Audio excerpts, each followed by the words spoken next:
Welcome back to Brick Dynasty Live. Tonight's guest sits in a very special spot in the LEGO world. Most of the people in the community have never known a time without him, and everybody who came before him just can't remember time. So, we have LifeBricks tonight. Welcome, Tyler. Thank you for joining us. Thanks for having me. I'm excited to be here, man. I'm going to go out on a limb and say pretty much everybody who is going to roll through chat tonight and watch this on replay has you on their radar to some degree. How does Yeah, that feel? I think at this point, most people at least know of me, and and that's just I think just being objective with it. I think then there's the line drawn on the fact of like, do you agree with everything I say versus not? Like, I think there's a line there, but I do think for the most part, as you said, I've been in the space for over a decade now. There's been many different eras of people that have come and gone in this space, and I've been through it all. So yeah, if you don't know me though, I guess I'll just introduce myself real quick. I'm Tyler LifeBricks. I'm 24 now. I've been making YouTube videos since 2013, when I was 12. And YouTube and Bricklink have been, or just selling in general, but Bricklink, pretty much. Bricklink and YouTube has been my full-time thing for the past decade, and I post on Instagram and stuff. I pretty much I'm a Lego Star Wars commentary channel pretty much, and then I sell everything Lego. It's amazing. It's a good life, man. It's a good life. Yeah, it's been fun. It's definitely fun. So, looking back, what was it? A week ago, 2 weeks ago, you were on with Ostif, right? I think that was a couple weeks ago now. And the timing was funny because I was trying to figure out questions for this, and then I'm just watching all of my questions. It's like, oh, all right, well, let's see if we can take a different spin on this. So now that okay, first of all, everybody watching, if you haven't, go over to the Brick Connection, Ostif's Bricks, the channel over there. Watch that show because it was great. Now that you've had some time to kind of process being on that show and thinking back, were there things that popped up during the course of that? You're like, wow, shit, I forgot all about that. How often do you flash back yourself? I wouldn't. It's tough. I feel like it's, as much as it's been at this point over 12 years of doing this, like I tend to not really forget. I'm a big memory guy just in general, like just even just in personal life and just with the Lego thing, everything. Like I'm a very sentimental person. I just am. So I feel like it's just in my nature to just kind of easily remember what happened when, or like this happened in this era, and then maybe that helps me remember something else. Like, so going through. It's not something. I don't think there's any. I think it's an interesting story. Sure, I think I'm proud of myself for doing this for over a decade, but like I don't think it's anything like extravagant. So like I'm not necessarily like, I don't care to like boast about the story, but like I do know my story pretty well, and like I'm personally proud of it, and like I feel like I don't forget much of it. You know what I mean? Since I am pretty sentimental, and it just sticks with me. That's awesome. Do you ever remember a time without Lego? So no, in a technical sense, I kind of do. If you want to consider when I was like 6 and 7, like, and there's a 6, 7 thing. I can't believe I just said those two. I can't believe how often those come up. But so yeah, when I was 5, I won't even say 6 this time. I'll just say when I was 5 and 7. All right, 6 doesn't even exist these days. But back in that time, like I do remember playing with some like toy animals and stuff, like on like the living room floor, and some like little like Hot Wheels, and I remember that that a little bit, but not really. But I remember the concept of it, and since '08, pretty much. The two longest stretches of like Lego. It's not even. I'm trying to think. 2016 summer. I think like July. I think like that was like the first time that I don't think I bought anything for a month, and I don't think I really did anything Lego related. I was personal life stuff, but like I wasn't like a dark age or anything. It just That was, I think, the longest period of time where maybe Lego did not cross my mind. And then there was maybe a couple different week periods in 2018, but, like, other than that, it's been 24/7 for, at this point, almost 17 years of, Lego, being around me thinking of Lego, me looking at Lego, building Lego, etc. Now, once you started the YouTube channel, YouTube was a lot different back then, right? Yes. Yep. Was it in your head to, like, all right, I'm going to start this thing. I'm going to be, a full-time YouTube guy. Was that even a thing at the time? So, I mean, when I first started, I mean, I don't think I necessarily, I mean, because I was only 12 at the time, so, like, I don't think I really ever at that point envisioned what even, like, a full-time anything really meant. Like, because I feel like when I was 12, I didn't really, it wasn't in my head in the fact of, like, oh yeah, you need $4,000 a month to live. You know what I mean? Like, back then, it's like, even getting $200 or even a $20 bill, you know what I mean? Like, it went a long way back then. So I feel like I wasn't maybe envisioning full time, but I think when I first started out, I was probably measuring more just like success coming from like a subscriber count number or a view count wise, but like not inherently making that a full time thing. I was just thinking, all right, 10,000 subs, no matter what type of monetary value that gained to me, I think I was just thinking purely like analytical back then. Okay. Yeah, that makes sense. So connecting it in my head in 2012, I was already in my 30s. So I guess I processed that a little differently. I guess at your age, then it would have been, is this what I want to do when I grow up? Not, is this what I want to do full time? The wording there would have been different anyway, right? Yeah, but even then, I still it's kind of tough because, like, I mean, I mean there was times all the way up until 2017 or 2018 that the YouTube thing, it never really locked in, because again, like, all the way up until that point, say like 2016, 2017, getting a $2,000 a month off of YouTube, and then the Bricklink income, like, for high school, like, that was good. But looking forward, like, I still was like envisioning that there was going to be like an adult era job post that, and like, there was a couple different things I went around. I mean, interior design, that was something that I wanted to kind of be, you know what I mean? Or there was even one point, like, this is like way back, probably closer to when I was 11 or 12. I wanted to be a zookeeper since I loved animals. You know what I mean? So there was still a point in time where I still thought I was going to have, and I say like adult era job in the fact of like just like a regular 9 to 5. Like, I don't know, not an online thing. But then I'd say what really solidified the fact of me wanting to do this and just like truly realized my passion was fully within just keeping my job within the Lego space was probably when COVID happened, just due to that really locked me into it. You know what I mean? Like, it because beforehand, personal life was personal life was way more hectic, up until COVID time for me, throughout high school and just before other stuff happened. And then once COVID happened and, I was down here for 6 months or 8 months and just nothing other to do than this, I think that finally locked in, like, all right, let's make this work. And just even then, my thought process as a 19-year-old at the time, it was way easier to just feel like, all right, I have to do these 5 things to get to where I want to be, compared to beforehand. I just never thought that way.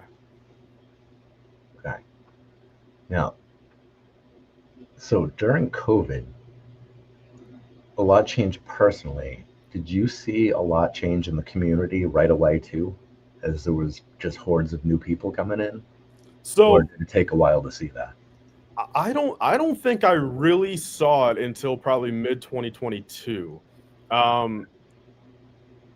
It probably, part of the reason was I just wasn't really looking for it. I don't know. I feel like there was a point in time where, I mean, just to kind of give like a brief, like, I mean, kind of like a mid history, or like a little bit of a history of like the mid era of like, my content creation was late 2010s, like 17, 18, 19. I mean, I got a little ego on me back then. I just was. I was a 17-year-old and butted heads with a couple people. And basically, at the end of the day, it led to not getting out of Lego, but just kind of just people distancing themselves from me and vice versa, just from a couple certain people. And then, again, personal life was picking up. So pretty much 18, or I would say 2019 and 2020, I still had friends. There was still a couple dozen people I would talk to, but the mass majority, I just kind of stuck to myself. And then come 2021, 2022, it was pretty much a get back into the space, let bygones be bygones, from both sides with a lot of people. And that's why I feel like it took until 2022 to maybe realize, oh, look, there is 500 new people I've never known before, because I think during 2020 and even 2021, I just wasn't really looking for new people. Like, I just was really kind of keeping to myself. So I don't think I realized the new people. But in 22, I definitely realized, and where I really saw it first was, I mean, all the Instagram accounts that would pop up. And then also I realized on some people's streams, just the amount of new people that would pop into like a Hive stream or some of these other streams that would happen just every week. There'd be 10 new people that I've just never heard of. And that's not a bad thing, but that's just when I realized, like, wow, there's a lot of people I don't know now. Compared to 2012 to 2019, the community, no matter kind of what you did in the space or even your age, everyone, I feel like, knew of each other to a degree. Whether they were friends or not or talked every day, probably not, but everyone knew everyone, and I'm pretty confident about that from 2019 and prior. Wow. Okay, so it was 22 that you noticed that. Did you see a big uptick in people coming your way? So, audience, commenters, whatever. Well, funny you say that. So actually, I mean, 2022 summer was a big summer for my content. It was. I was uploading every day, and it was kind of like that first, like since the COVID era, it was that first big pop for my channel. And I guess maybe it did correlate. I mean, yeah, maybe it did correlate to the fact of just not even just content creators that were coming in, but also just thousands and thousands of new viewers coming into the space. Well, that must have felt kind of cool. Yeah, I mean, I guess at that point, yeah. I mean, I welcome anyone new if they want to, especially if they want to view my content, right? Yeah. Now, I wonder, so when you are used to seeing the same group of people through your feed, you recognize names and everything else, and then there's a big uptick in new viewers, does chat get weird when that happens?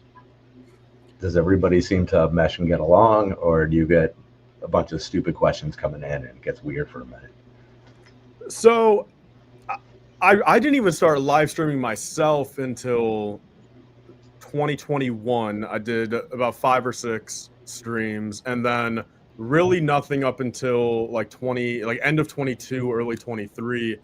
And I feel like it was pretty seamless. I feel like it was seamless in the fact of you still had the initial couple dozen people, say, that would be like main chatters, that then spiraled into, in 23 it would lead to 200 to 300 people in the live stream. So like it multiplied by a lot, but I feel like everyone got along. I mean, I will say this much. I mean, as time went on, just naturally, I mean, there has been a couple dozen names I've not seen for years, and whether that just, hopefully nothing bad happened to them naturally, but I don't know if they just didn't want to hear my opinions anymore or if they're just busy. But as time went on, there was definitely people that I did not see anymore. And maybe part of it was just due to the fact of, if it goes from 50 viewers to like 300, and it's like, although I read my chat like crazy and I try my best to read everyone's thing, but maybe it got to the point where a couple people just didn't feel like it was,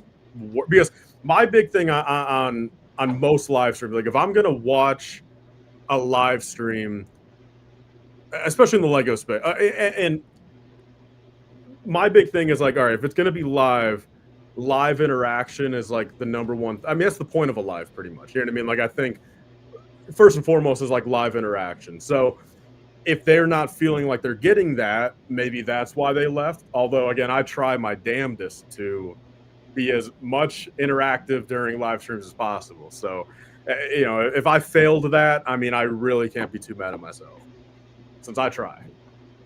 There's a couple times that just watching you blow through chat is insane, and I don't know how you can start a thought, read 30 messages, and somehow find where that thought started. Well, I almost feel like an auctioneer sometimes. It's just like, the amount of like stuff I'm reading off, but it's chat. You know what I mean? It's not 50 different numbers. It's 50 different chats in a minute. Yeah, I mean, it does help when you recognize some of the names, I suppose. Yeah. When they're all new names, trying to connect thoughts with 3 or 4 messages in between, that's a struggle. Yeah. I don't do so well with chat. I mean, so this is clearly not that kind of show, right? It's a conversation. Well, sure, because this is more of it's a direct interview-esque thing. Yeah, 100%. No, yeah. I get it, 100%. Yeah. I don't know if I could do a just me and the cam. Well, I've tried to do the just me and a camera thing, and I've got as far as almost hitting go live. And that's about as far as that's got. It's a lot to be able to handle all that on your own and get through it and actually have something worth talking about. I mean, I guess if you're doing specific subject matter, it's the Death Star's coming out, you want to react to it. The Death Star is in your hands, you want to build it, something like that. Cool, easy content. It's right there. It's kind of a gimme. God knows you know the subject matter well enough. You can roll with that. But if it's like, hey, it's a Wednesday night, I guess I'm supposed to, just be here talking. I don't know how you do that. That's crazy. Yeah. So actually, since we mentioned it, I saw your post today about the Death Star building experience. Mm. You didn't put a rating on that though, and I was surprised. Well, okay, so I mean, believe me, I thought in the moment, and I'm juggling it in the fact of, I mean, I don't know if you've noticed, but I mean, some people probably have. I mean, the last week that I've kind of been raving about this thing a little bit, I am strictly kind of limiting it to build experience and the model itself, not including minifigures, since of course we know the minifigure controversy at that point, and again, I think the value. I don't think this for $1,000 is the wrong move. I think $1,000. I think you're getting your value. I mean, just based off pieces and the concept of 38 minifigures. I mean, sure. Then of course you could always argue it is 1,000. They should have given everything perfect. Like, I mean, they should every time anyway. But the reason why it's hard to give this like a score like I normally do is because if I factor in everything, the minifigures sadly take it down a lot more than I think it deserves, because I mean, I almost feel like this is one of those things where it needs to be like double scored, 9.7 on the build and then like a 7.2 on the figures. Like, so it's tough because like I love the build so much. I hate to, like, I'll have to eventually give it a score, I feel, or figure how I'm going to do that. But yeah, it's just, it's to me, the build is so much better than the figures. Okay. I guess it's pretty surprising to me that the build was that good. Yeah, so I mean, it really was fun. Like, and again, I have zero reason to overhype it. Like, I mean, yeah. I didn't get a cent for free. I don't get anything from, like, I don't even have an affiliate to Lego.com. So like, it's not even like I'm going to get a 5%, like nothing. Like, I have no stake in calling the build awesome. Like, it's one of those things where there's barely any Technic, so just it was just enjoyable from that aspect of not having to overthink what you're building in front of you. I like that when, I mean, it's fun to have some Technic here and there, and like I get why it exists for frames and stuff, but I think just being able to just have pieces in front of you, not have to overthink it, just put the pieces down and build your thing in front of you. I think there's just like a certain charm to that. Also, I give them credit for 81 bags, and none of the bags felt like overly full. It was very nice, and I think they purposely did it in the fact of bags would go by pretty quick, and you'd kind of get that like little dopamine hit of like, oh, a bag already done, and then on to the next one. But like, it was only maybe 50 pieces you put on, but you still have that hit, and you got that dopamine hit like every like 20 minutes after every bag. And then also, I think just seeing it fully come together and the hype of like knowing you're building the third floor, and it already looks so cool with 2 floors on, and you're trying to get that third on to put on top. I really did like it. Like sure, building on a live stream was fun, but 2 things on that. I mean, I guess I'll just like, first off, it did not fit on my desk anymore. It barely fit that first night, but I just could not factually build it on that desk anymore. And then second off, this build was so enjoyable. This was the type of thing that I just wanted to just kind of relax by myself, throw on a podcast, and just really, really take it home. Not to say that streaming is like stressful, but of course there's some level of, when you're building on live stream of just like, there's a 5% like where you can't totally relax. I don't know. You know what I mean? Like there is, like, it's just there because you are live in front of, 50 people, 100 people, whatever it is. Like, so I just feel like I don't know, this build, I just wanted to kind of really take it in for myself, I feel, after the first live stream. I think that might be the biggest selling point for it, where it's just like that kind of relaxing and that good for your brain that you just want your own time with it. That's the best selling point. I mean, that is the purest explanation of what Lego is supposed to be, I think. Yeah. Well, yeah, and I've definitely realized that more over the years. I feel like the first, I'll say this much: the first time I ever really took that like for like its full value was in 2020. It was after I got broken up with, and I built a Tantive 4 that year, and like that was like the very first time I feel like, and maybe it's just because I remember it. I mean, but even then, it's like I wasn't really going through tough times at 14. I don't know. You know what I mean? Like what I didn't get an ice cream that night or something. And like, am I gonna be depressed and build a set over that? Probably not. But like, I mean, 2020 hit. Like, so I mean, a couple bad things happened. I mean, and I built the Tantive, and that was the first set I remember ever like really feeling that in the fact of like, it was just like 3 or 4 hours, maybe even 5 or 6 hours of just stress-free, relaxing my brain, just taking a night to myself. I had Shark Tank on the TV, and I was just enjoying myself. And like and ever since then, I've realized that, I mean, Lego just does do that for me. It really does just ease my brain and just relaxes me.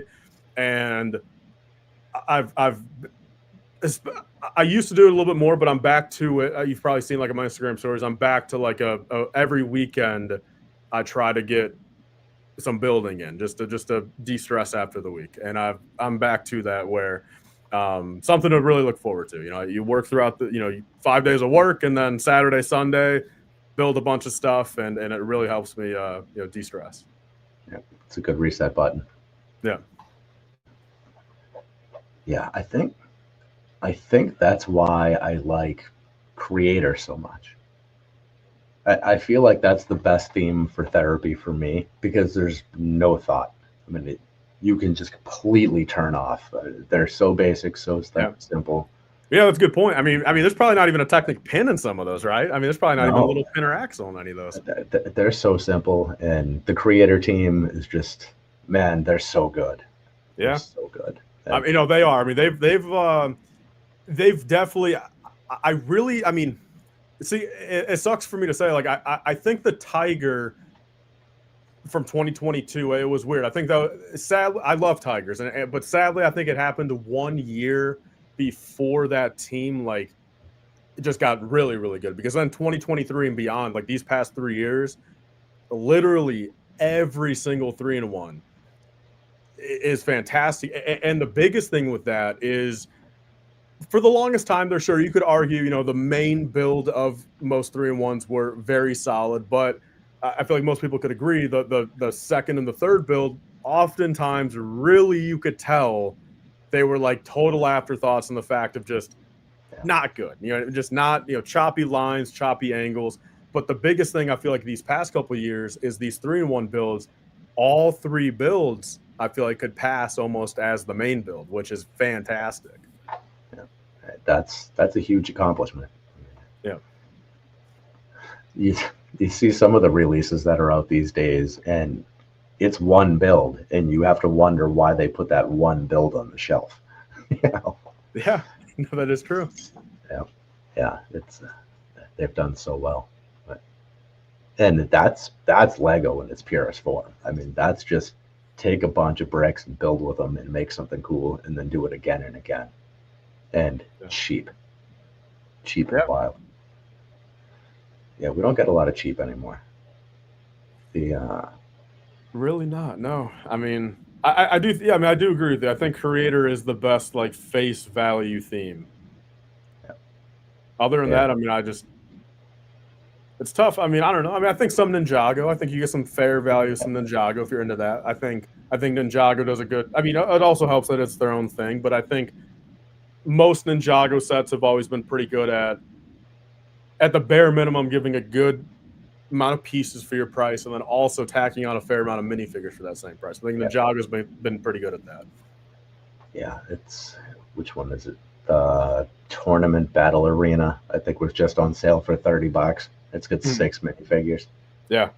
Well, and there was even the one from, I think it was like a 2021 set. It was like retail $30 and had like 6 or 7 figs.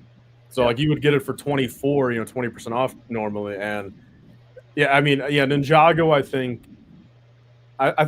which is good. I mean, Ninjago's coming up on what, 15-year anniversary, right? Isn't what they're celebrating next year? And it's like, 15.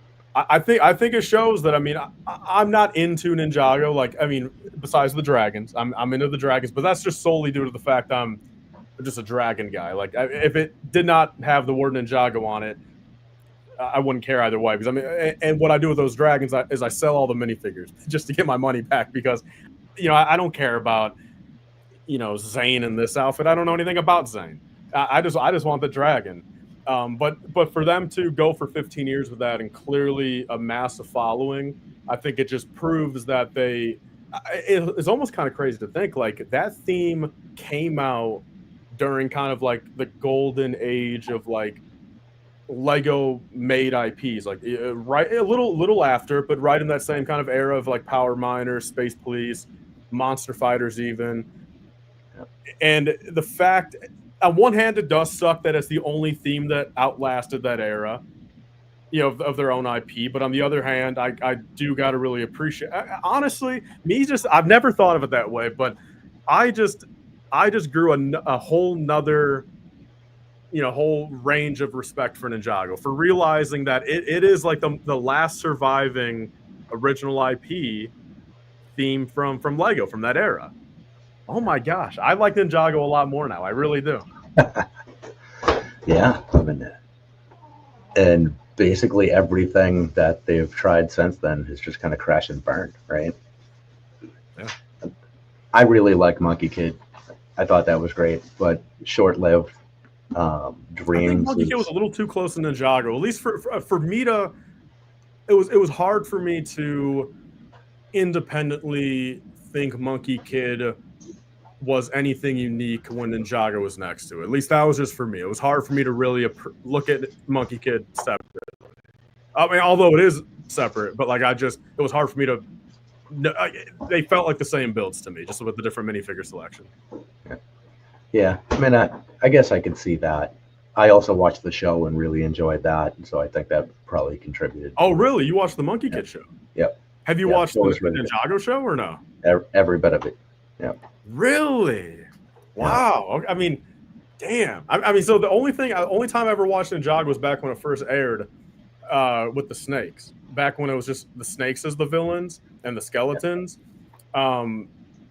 And really, I don't know why I never continued watching. I really don't know. I mean, you were at the right age for it too. Yeah, I'm I really watching these things. But also, I mean, but on that note, I mean, I hate to say this, but like as much as like I'm a Lego fan, for the past 17 years, but like the more and more I've realized, because I'm not a fan of the Lego movies, I'm not a fan of any of the Lego shows, I'm not a fan of Rebuild the Galaxy.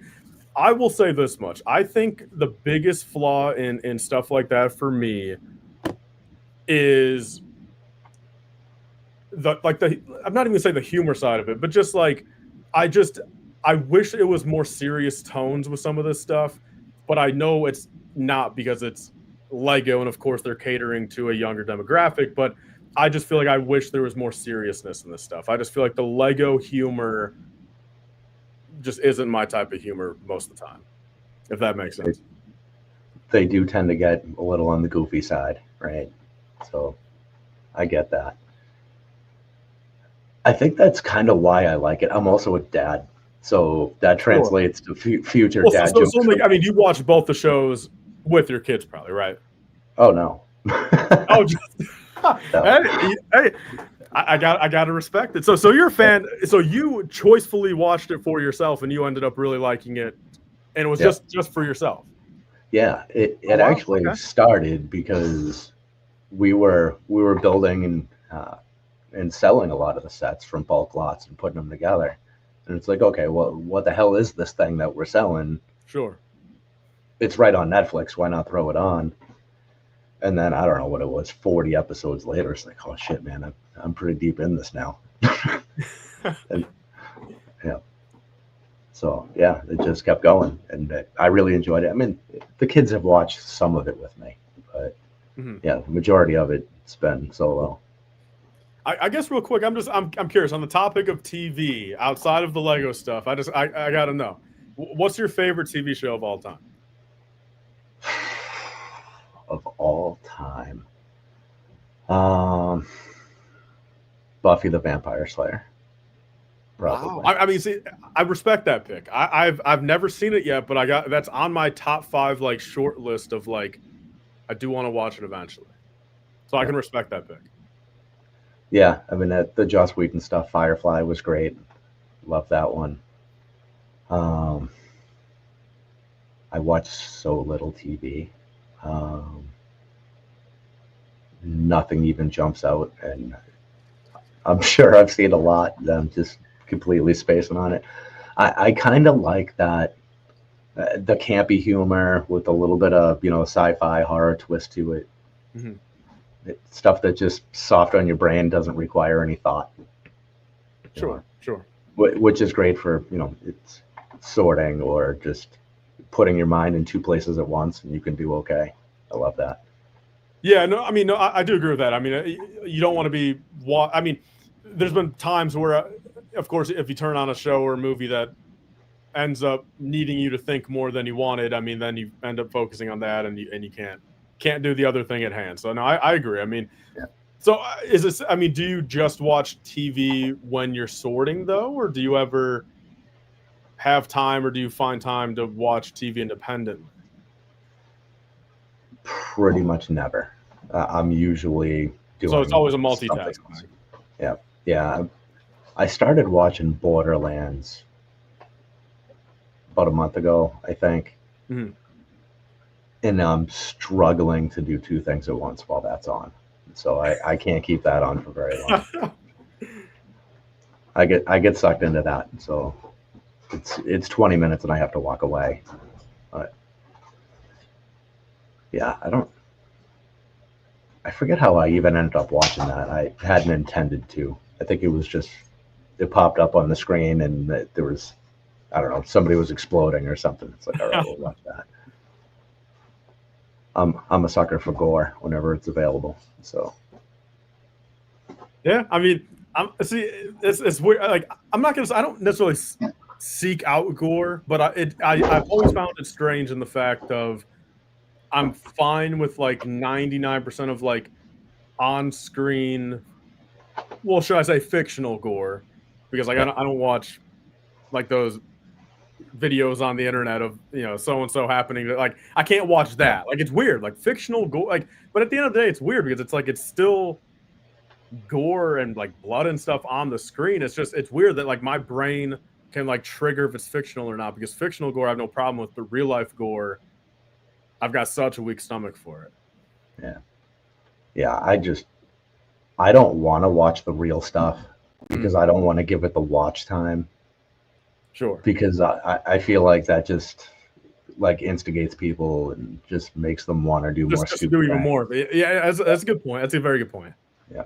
Yeah. But with movies, it's exactly that. I can just detach because I know it's all fake.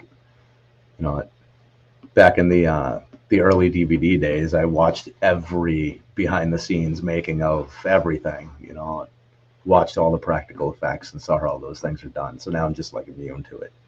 Yeah, so it even made you more numb, since you know it's Yep. fake, and then you even more so literally saw how they made it. Yep. Yeah. So now I just root for all of the cool things that happen. It's like, wow, look how they did that.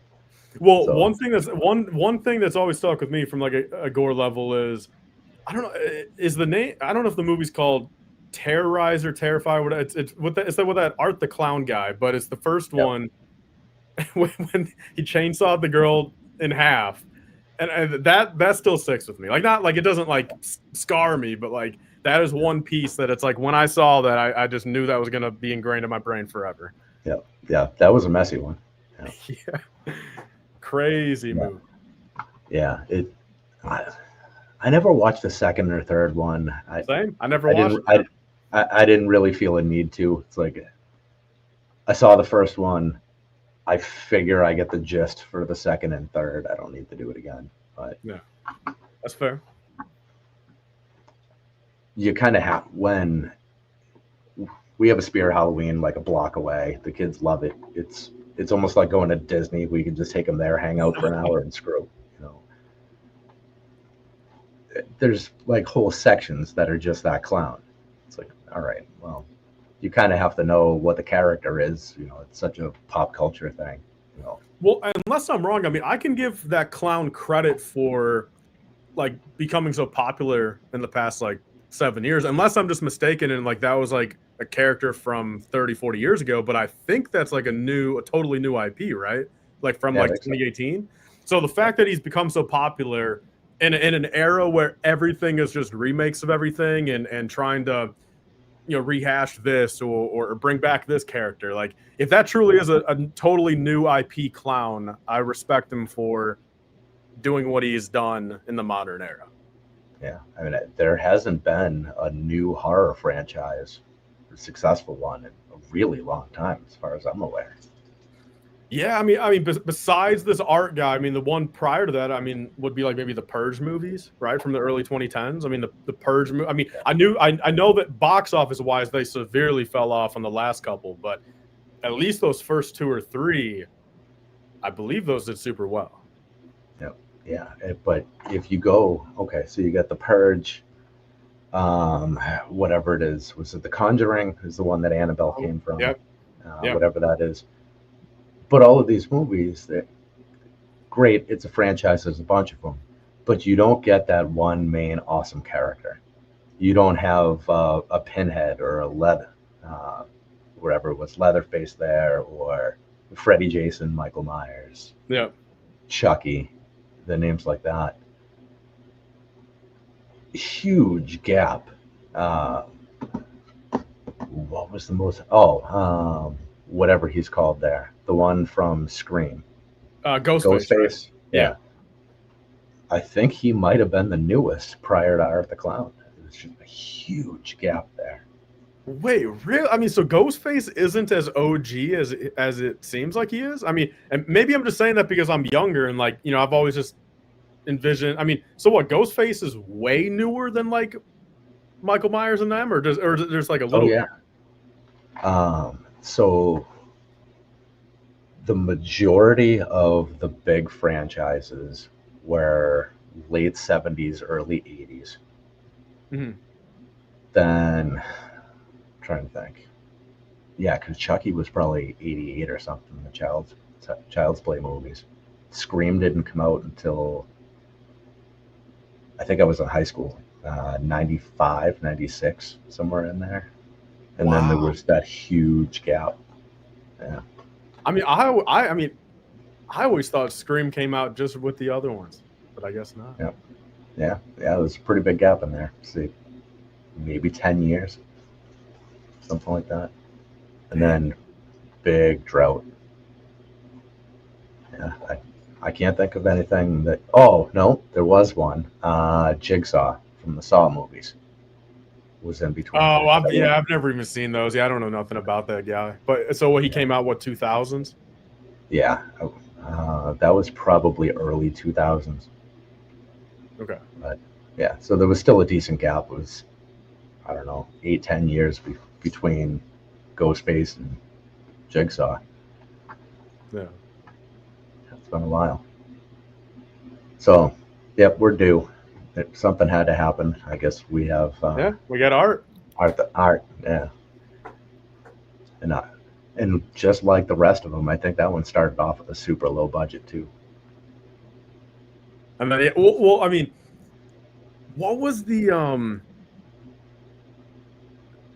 actually I know what I'm talking about, but I don't know the names of it, so I guess I won't even bring us down that tangent. But I mean, there was another super low budget thing that came out that then got us that did super well in the box office. But I have no clue the name of it, so I just won't even bring us down that. Hmm. Well, now I'm curious. Super low budget. Maybe I can think of it at some point. Hmm. But I mean, it was a horror movie, right? I mean, I thought it was because I mean, I literally thought it was one of those where like they made it for like $3 million, and then it got like $100 million box office, and then it's like naturally the second one, then they, got like a $40 million budget. But I'll see if the name comes to me though, because at this point I can't think of it. Maybe someone in the chat will see it or we'll know it, but I forgot it right now. Yeah, I love stuff like that. It starts off real cheap, then they give them more money for the second one, and they're like, "All right, we're just gonna bring this to outer space."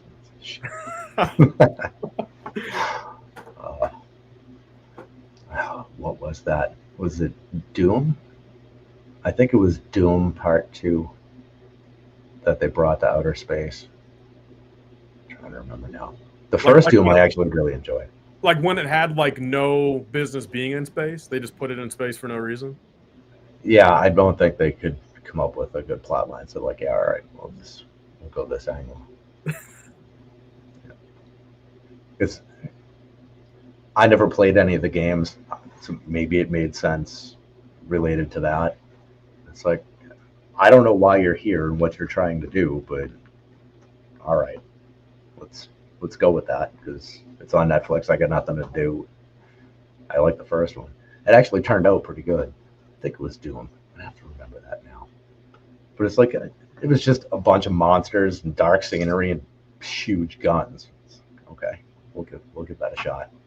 Yeah, definitely sounds like something I wouldn't mind watching. Because I mean, I like action in my movies. For the most part. I mean, I can appreciate a different genre at some points, but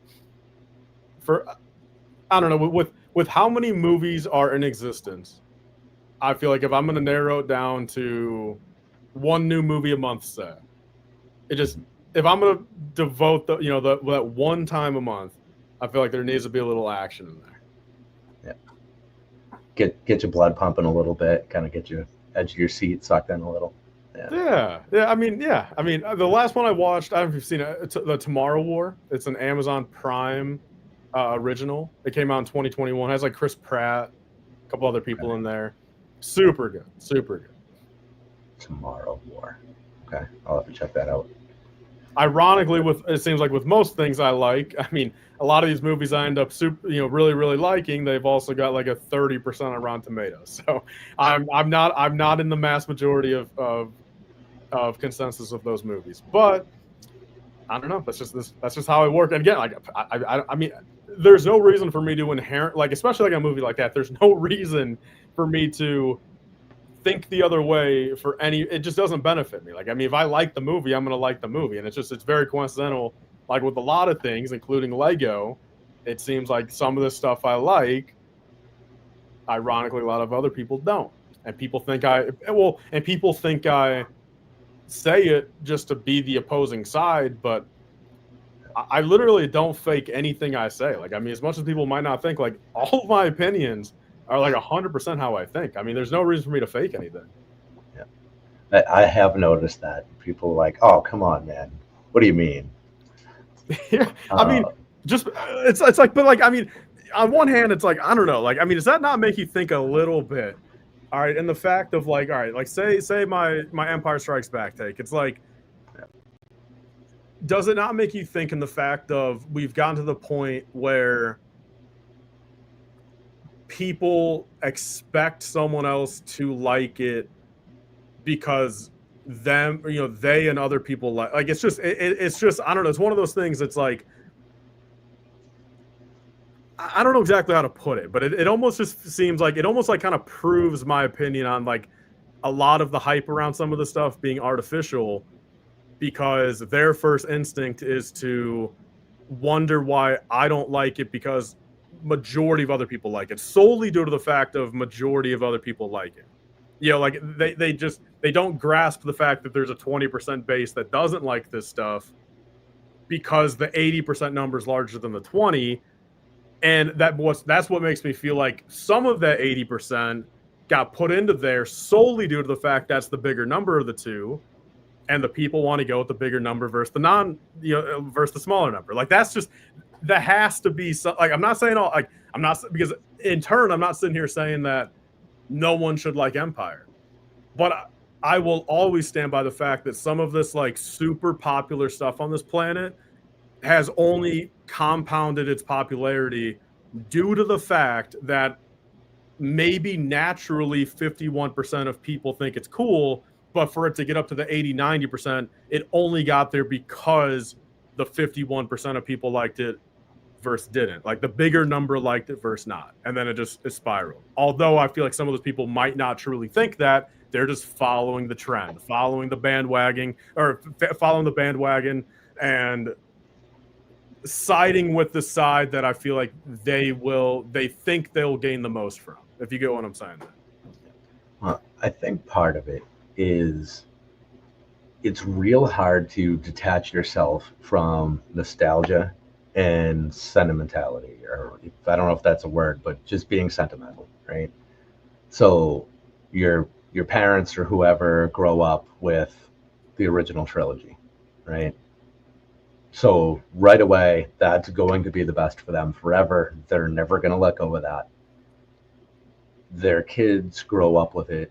My generation, I guess, grows up with it. At the time, we don't know anything else. So it's hard to let go of that. So we don't know anything else, and we get to watch it with our parents. So you kind of get a double dip there or whatever. It doesn't matter if it's right or if it's wrong, just because all of that is so stuck in your head. It's hard to let go of that and objectively rate the movie. Well, we'll see. So that will always that will always help my point, at least in my opinion, of the fact of if the prequels came out when the OT did, I think they would be the exact same levels of praised as the OT because those generations grew up with that, and the hype of it got pushed down generations just like the OT did. That's why I do think there's a level of the fact of how much better of a movie is Empire truly compared to Phantom Menace. More so is it the fact of Empire just came out first.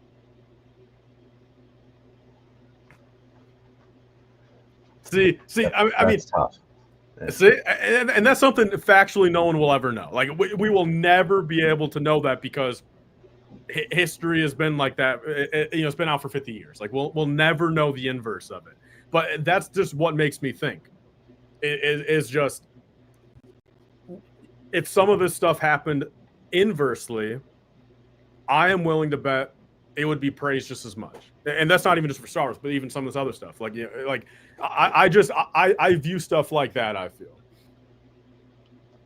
Yeah. There's also weird things where the first time you see Jar Jar and the pain that came with that was awful. But if you saw him in 77, So like if people saw him in 77, would they hate him as much? well, it would have been practical effects. So it would have been a lot different and kind of sloppy. And like you look at Salacious Crumb and Jabba the Hutt and what they look like, and try to picture Jar Jar done in that era, it would have been a mess. And I don't think they could have even tried with a lot of those characters. I don't think they could have tried. So I don't really know, but I mean, it's I guess it's one way to put it. but the personality I think was the bigger thing. I didn't think he looked bad, but the personality, it's like, wow, he's really trying to rope in. It's 12-year-olds here. We were all mad when they remastered the original trilogy and put the extra scenes in and all of that, and added a bunch of goofiness that they didn't need to. And then here they go and they put Jar Jar in. It's like he was so distracting. I love the rest of the movie. I thought it was great. Now I can watch it, and the original impact of seeing him on screen, I'm over it. It's whatever. It's fine. But man, the first time that was hard. Well, look, I mean, I agree. I mean, I think there was a solid 10% of Jar Jar's lines that should have just been completely cut. Like, I agree. Like, I mean, I personally find Jar Jar pretty humorous, and I think he hits the funny notes at certain times in a good way. But I agree. There's some lines there that make no sense and have no reason to be in there. I do agree. Yeah, but basically waiting my entire life because I'm trying to think. It was, how long was that gap? What was it, 17 years between trilogies? Something crazy like that? What, 83 to 99, right? 83, okay. So it's 83 to 9, so 16 years. Okay. So basically, my whole adolescence and early teenage years, there was no Star Wars in this world, or no original material, and watching with parents and whatnot. And then all of a sudden, there's this new thing, and you hear about Darth Maul, and you see him on these T-shirts and all this shit that's going on. It's like, ah, and he lived up to every bit of expectations. But man, I did not want goofiness there, and now it's better. Now I can go back and watch all of them. It's fine. But yeah, it's funny. Yeah, I think the last toys I bought for myself were from Phantom Menace. That's wild to think back.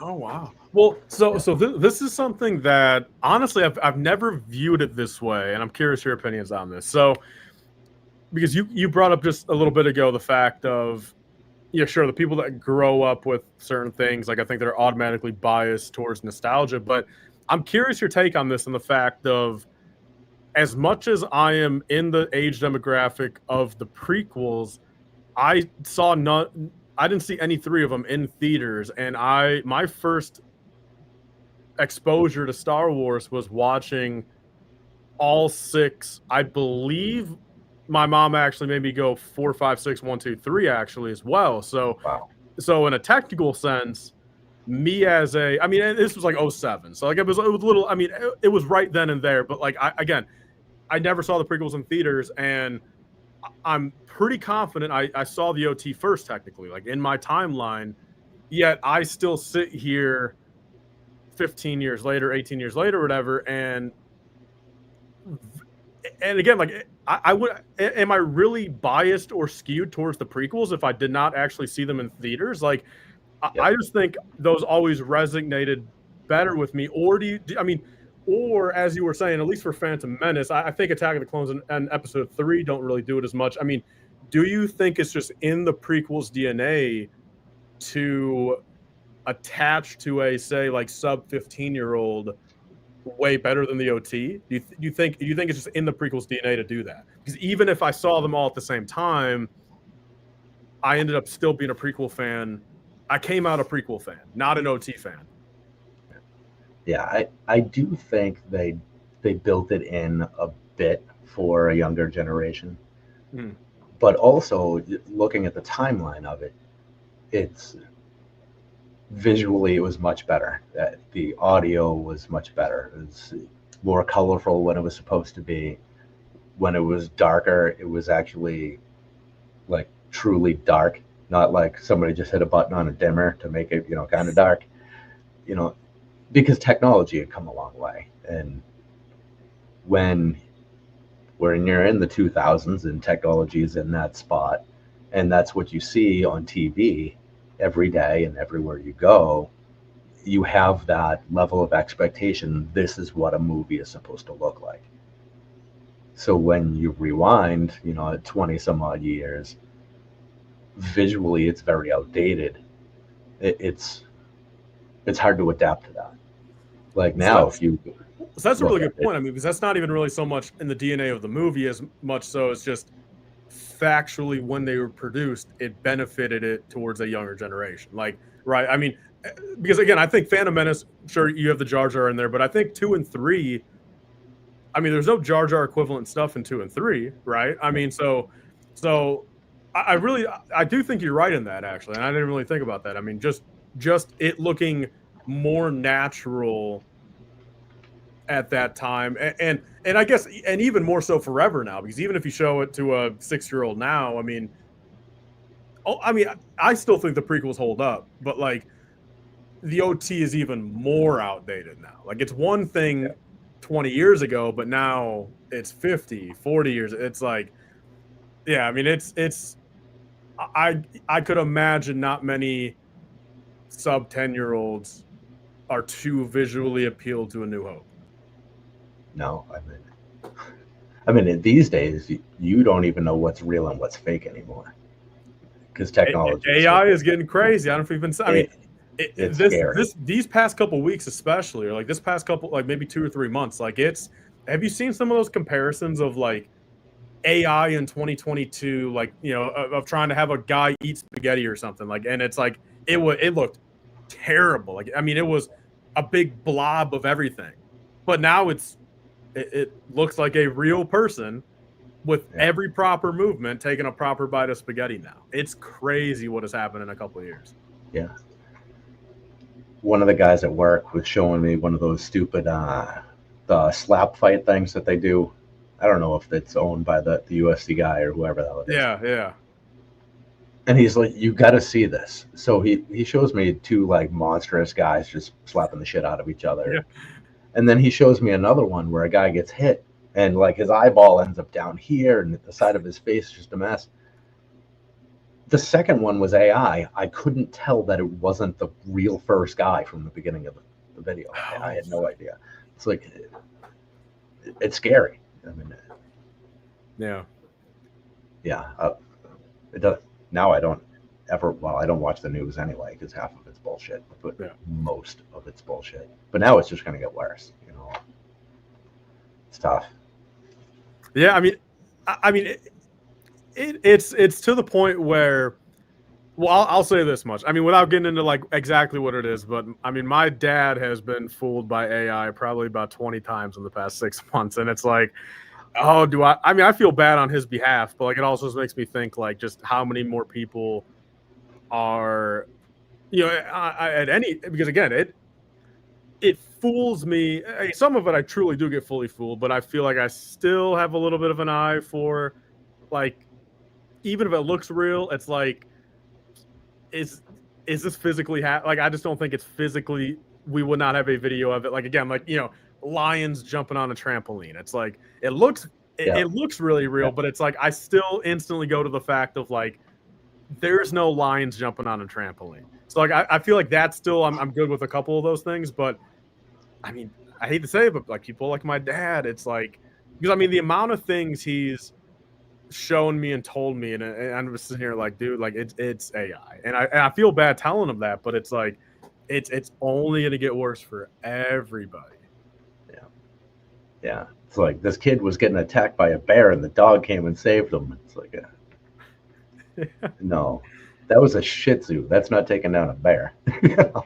Well, see, and I mean, I'm not a fan of AI for the trickery it does anyway. But like, I've also always been pretty grossed out by AI. Like, if you show me like a picture of like AI food, like it's gross to me. Like I don't know, but it's really weird because it's like if you look at like a CG render from like a movie, an animated movie. If you like, I don't know, if you show me a plate of pasta from Ratatouille, it's like it doesn't gross me out. But although it's rendered food, like it's not real food. But like these past 3-4 years, if you show me like I don't know, like a TikTok of like what's your like I don't know, like all these like crazy meal things like McDonald's, and it's like, but it's all AI. It truly just grosses me out, and it's like I don't know. I think it's just like I think it's in humans' nature just to think like, because I mean,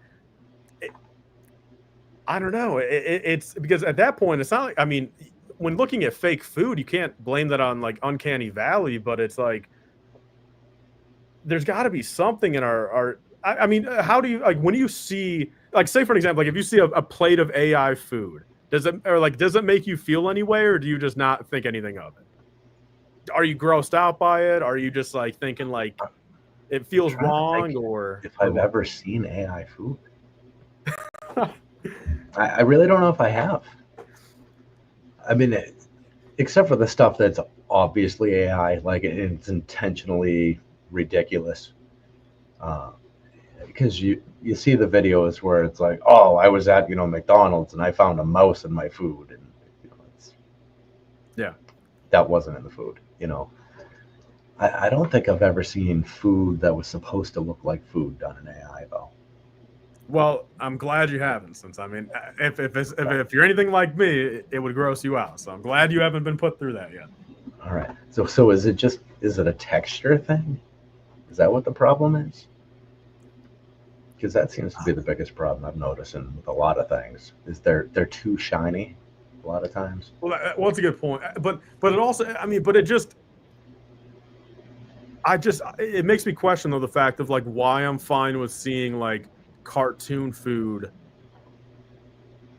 I think it just comes down to the fact of just like I think it comes down to the fact of like AI stuff, no matter what it is, in my opinion, feels like it should not exist.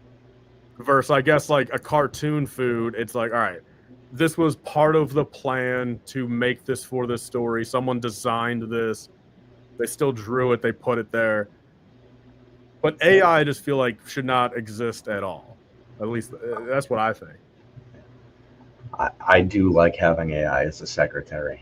It's really handy. I love it for that stuff.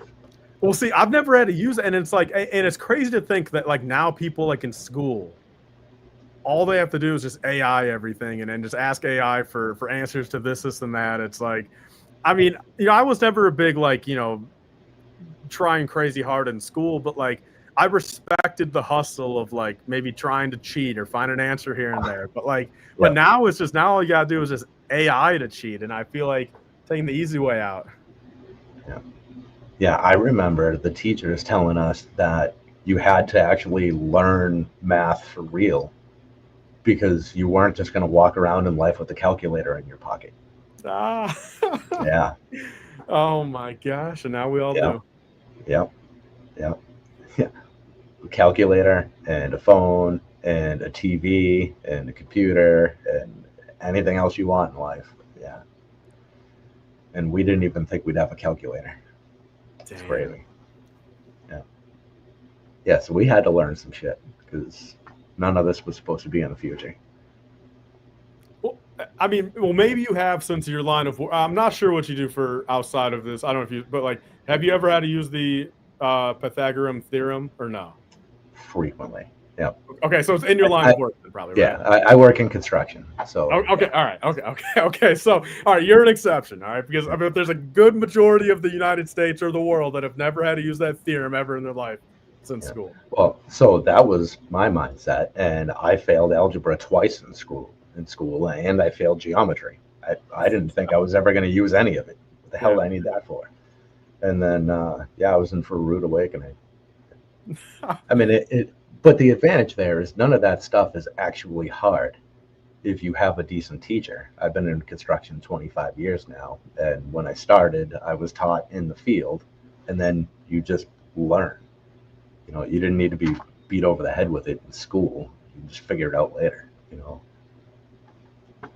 I still think, I mean, I don't know. If I was like the leader of like the school systems, I would make it mandatory to have a finance class in every high school. The fact that most high schools don't learn about finances, I just think that is not right. I don't know. I think because I mean, you get. I think that would be the most universally useful thing to teach in a school. That could help every person. Unlike other things where, even like for your example, like there is a demographic of people that do use it, but there's also a very strong amount of people that don't use it. But like finance, I think that's universal. And cooking, in my opinion. I mean, it sucks. My high school, they got rid of their cooking class the year before I got in, and I wanted to take it. But cooking and finance, that's every high school needs that. Yeah. I mean, kids need to walk out of school having an understanding of taxes. Would be huge. Actually, next week, it'll be 10 years that I've been self-employed, and the hardest thing working for yourself is figuring out taxes and the whole mess that goes with that. It's awful, and it holds a lot of people back from doing their own thing because they make it so difficult. If they taught that in school, there'd be so many more entrepreneurs and successful people out there, I think. But They just throw you out in the world blind. Like, good luck to you. Yeah. I mean, I think even just to teach at, 17, 18, at the bare minimum, what's a Roth IRA, compound interest, like even some of that, just like, sure, it's up to then the individual to then, sure, work hard, make the money to even be able to be put into a spot to utilize this financial stuff, but to at least even put that stuff through some of these kids' brains to make them think like, okay, like here's a couple options I can, and like here's just maybe how I should focus finances to then benefit them for the rest of their life. I mean, it's one thing. I mean, if you like, because I'm realizing now, like, I mean, I really got a pretty good footing and got better with my money maybe a year or two ago, and look, I mean, am I going to fully blame it for not learning? And like, no, I mean, because again, in today's day and age, like you can learn stuff on a YouTube video, and I get that, but like I do think putting it 100% in front of everyone, because like it's I don't think kids are going to be as willing to outsource their knowledge compared to if it's in class. If they're forced to sit there anyway, might as well put something in front of them that like if they do pick up on any of it, since again they're forced to be in there, I think this is the type of thing. And like, but I've realized though, as much as I got better with my money at like say age 23, it's just like if I knew exactly what I knew, even some of it at 18, there's 5 extra years right there to, again, just to save up, compound interest, start the Roth at 18 compared to, 22. It's like, there's a lot of things like that. So I wish school did that. Yeah. And in your early 20s, that stuff is not exciting. So you don't get the thrill of going on YouTube and saying, it's how do I begin investing? It's also YouTube, so it's questionable whether the advice is good or if they're just trying to sell you on a program, which I respect the hustle, but be honest about it. I got scammed on one course in my life. I'll say, back in 2020, I got, if anyone, Jason Capital. Where's that guy now? I got scammed on a $1,000 course. Oh man, I bought it. It was terrible. I bought it, and look, am I going to say? I mean, am I going to sit here and say that if I really, really tried, that I could have not made my 1,000 back at least? Probably, maybe, but way more time extensive and difficult than I would have ever thought. So I just chopped it up as a loss, and I'm like, yeah, I effed myself. I mean, there goes a K. Man, that sucks. Well, learning experience, I guess. Yeah, I mean, a nice little $1,000 learning experience. Yeah. Well, and if it was for educational purposes, you can write it off on your taxes, right? Yeah, I did not do that year. I mean, that was No. before. I guess. I mean, I'll say. I mean, I didn't get. I mean, I was paying personal taxes naturally, but I mean, I didn't get into like. I didn't even make my LifeBricks and Indie Brick then official like companies until 2022. Wow, very recently. Okay. Yeah, So are those registered separately?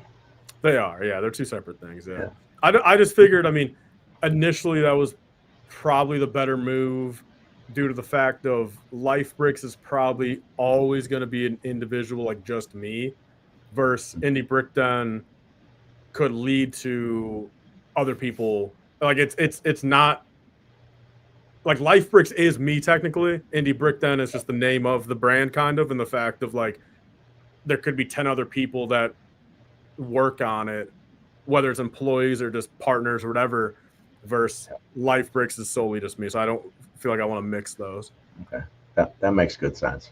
Yeah, because you could have, subcontractors sorting bricks for you or whatever else, but they're not going to come in and host a show for you, right? Yeah. Okay. I get that. That makes good sense.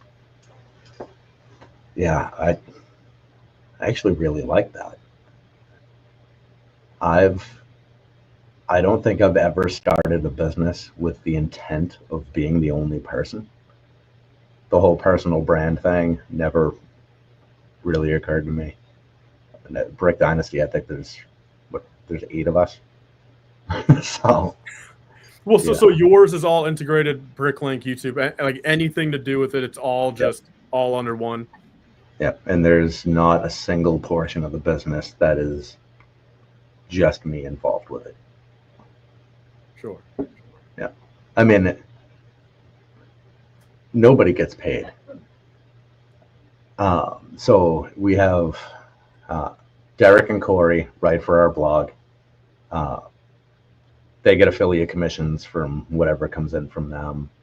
Uh, RK is our developer. He made the Brick Dynasty app, so he gets paid for that. My Wait, wife you have works an in the app? Bricklink store. Oh yeah, Man, you is that, haven't I seen mean, that? I guess I'm out of the loop. I don't even Oh know. yeah, yeah. We'll have to get that over to you. So yeah, there's a Brick Dynasty app. It's we focus on uh, clearance deals from Walmart. You could check Walmart stock through our app, and it's pretty damn accurate. Is it better than Brick? Like, is it more accurate than BrickSeek ever was? Better than they ever were, and it's more accurate than the actual Walmart app. Yeah, Damn. I mean, hey, yeah. I mean, me and my dad might have to get that. yeah, yeah. And we just started rolling out a new update. It's not quite there. It's getting close, but every morning it pulls in Walmart's online pricing and gives a whole feed of all the online Walmart prices. 7:30 every morning. Damn. Yeah, I can't believe I haven't known about this yet. But oh my gosh, yeah, this seems like the most exciting thing ever. yeah. It's getting How pretty long have good. you had this? Um, I mean, it's been within yeah, like the 7, 8 month window, right? yeah, yeah. The stock checker we started. I want to say that was 6 or 8 months ago. The latest update is in the last 2 or 3 days. Was that And solely your idea, or did you go in it with someone else or someone else's idea and you just executed? How did that go? so it started off as me loading all of the deals I could find into a spreadsheet for our investment group of sorts. And the spreadsheet was awful because I was running it. And one of the guys in the group said, "Hey, I can make this so much better for you, and we can automate a lot of this stuff. Let me give you a hand." And then it grew and it grew and it started going crazy. He's like, "Listen, we have too much data here. We need to protect. Let's turn this into an app." Cool. So we started doing that, and we were basically going to do, just think like Brickset in an app, so collections and everything else. It's like, well, we started as an investing group, and we still do a lot of that. Let's focus the whole app just on shopping, and we've got it pretty dialed in. Damn. I know it might be a bit like I am like, I'm actually getting like a little, I perked up like that seems crazy. I mean, I am excited to try that out. Yeah, it's building a lot. We have three different versions right now. We have a free version, the one with the stock checker, and it's $5 a month. That started at $15 a month, and as soon as we got enough people in it that we could afford it, we dropped the price to $5. Because I want people to be able to use it. Right? Yeah. So I try to keep it as cheap as we can. And then behind a bigger paywall in the bigger investing group we're in, we have Amazon sales data and all kinds of stuff in there, like Coop's asking about. All of that stuff is behind the bigger paywall because it's expensive to manage. So we got to be careful with that stuff. We can't give that away for free. Do you sell on Amazon yourself or no? I did for 4.5 years, and then last December they're like, bye. See ya. You just they cut me off, and they never opened up the ability for me to sell there again. And so, all right, that's fine. Are you on Walmart or anything, or no? I'm just hoarding like a bastard. So the plan was to start Brick Dynasty Shop and start selling on Shopify and get set up there. And talking to Cristo, he's like, "Oh no. It's you need to be an authorized seller to even do the Shopify thing now." Wow. He got shut down over there. So that's the plan in the next few months, probably sometime in Q1, is to get set up so we can have Brick Dynasty Shop. We'll integrate all that into the app, so then people can shop from us. We have links for Amazon, Walmart, Target, and Shop at Home in there. And we'll do the daily discount pricing updates on all of those stores, plus Barnes & Noble, within the next probably 3 or 4 months. Damn. No, that's super cool. Like, I mean, I guess my bad for not even knowing it existed, but I mean, yeah, dude, that seems badass. I'm not very good at promoting things. I like to promote people, but I don't like to do anything that feels self-promotion like. So I can promote the blog and whatnot because that's the guys. That's not me, right? Well, you should have wore a shirt at Brickworld that just said "I have an app" and then just like your app logo below it. That would have been good advertisement. Yeah, we talked about that a couple weeks ago, and we're trying to figure out how to bring the app to Brickworld, because that's a weird thing to set up a table for. Because what do? You put a tablet on a table and let people try it? It's kind of a weird thing to display. I mean, I don't think that's necessarily. I mean, I think having just like a little 6-foot table set up with that, just to overall promote and just have one person manning it for, like, maybe one person on it for a couple hours, like on the Friday. Then of course they're in public hours. Like, I don't think that would hurt. You know what I mean? I don't think there's anything wrong with that. You know what I mean? Like, kind of do it like equivalent of like. I mean, I guess because this was your first year at Brickworld, right? This year, or did you go before it? 25 was the first year. 20. So like, I mean, because even like Whatnot, kind of like, I mean, back in 23 and 24 when they were there, they weren't selling anything, but they were of course just promoting their online app. And again, they just had like the booth there, sure they had a little bit of a bigger thing, but they're a big company. But I think promoting an app and having someone behind it promoting it and teaching it and showing it and having a tablet, I don't think there's anything wrong with that. Yeah. How do you get people to even notice that you're there, though? Because you don't have a thing, right? You're not piles of boxes. And it's a very visual event. I mean, this is just like spitball. I mean, I see no reason why. I mean, you couldn't get the table relatively close to that corner where a lot of like our like outer circle of people are. You get what I'm saying? Like, I mean, I think that would just inherently help you. Just plant it right in front of the bathroom. well, yeah. I mean, that would help. Yeah. I mean, that wouldn't even just be from our circle. That'd be everyone. But I mean, Yeah, I mean, I think if you set up that table in that corner, I think that would help, though. I mean, just in the fact of so many people are there already, and I think just objectively, say, swinging by there to maybe say what's up to Sean or Brent, or say what's like. I think there's going to be a lot of like people flowing to say that corner, or if you get like a little Okay. setup somewhere in that corner, I think that'd help you. Okay. And just bring natural traffic there that like. You know, like that just would not have like, so you wouldn't have to do a lot of like outsourcing of trying to get people to your thing, I feel. Okay. That makes good sense. What do Sure, you think yeah, that's is? true. I mean, a little giveaway, maybe. I mean, have people download the app and enter in the giveaway a little set by the end of it. I'm a sucker for a good giveaway. I love it. $1,000 Death Star. Oh man, that's a little much for me. That's a little much for me. The Steel Ghost, who's in chat here, he won the Black Pearl tonight. Be shipping that out to him Friday. Damn, I mean, so that's a big giveaway. I mean, I know the Death Star twice that, but damn, that's a very good giveaway. Yeah.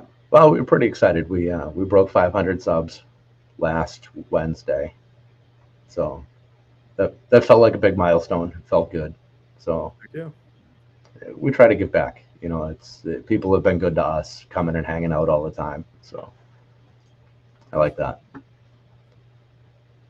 and it also worked out well because we got 2 GWPs with it to sell and get some of the cost back. It's very nice.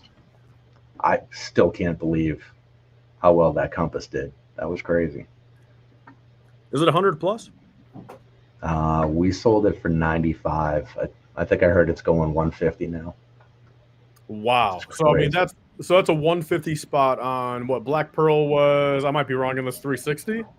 380, I think it was. Damn. So that's like 40% of your money back. Yeah. I'm really looking forward to getting it myself someday, but not anytime soon. Cramp for space. So it's a real problem around here. Well, I'm in the same boat. I've realized I've maybe built 1 or 2 too many UCS sets in the past couple of weeks, and now where are they going to reside? Yeah. You could probably sell some of the bigger stuff, right? Close down some boxes, fold some boxes.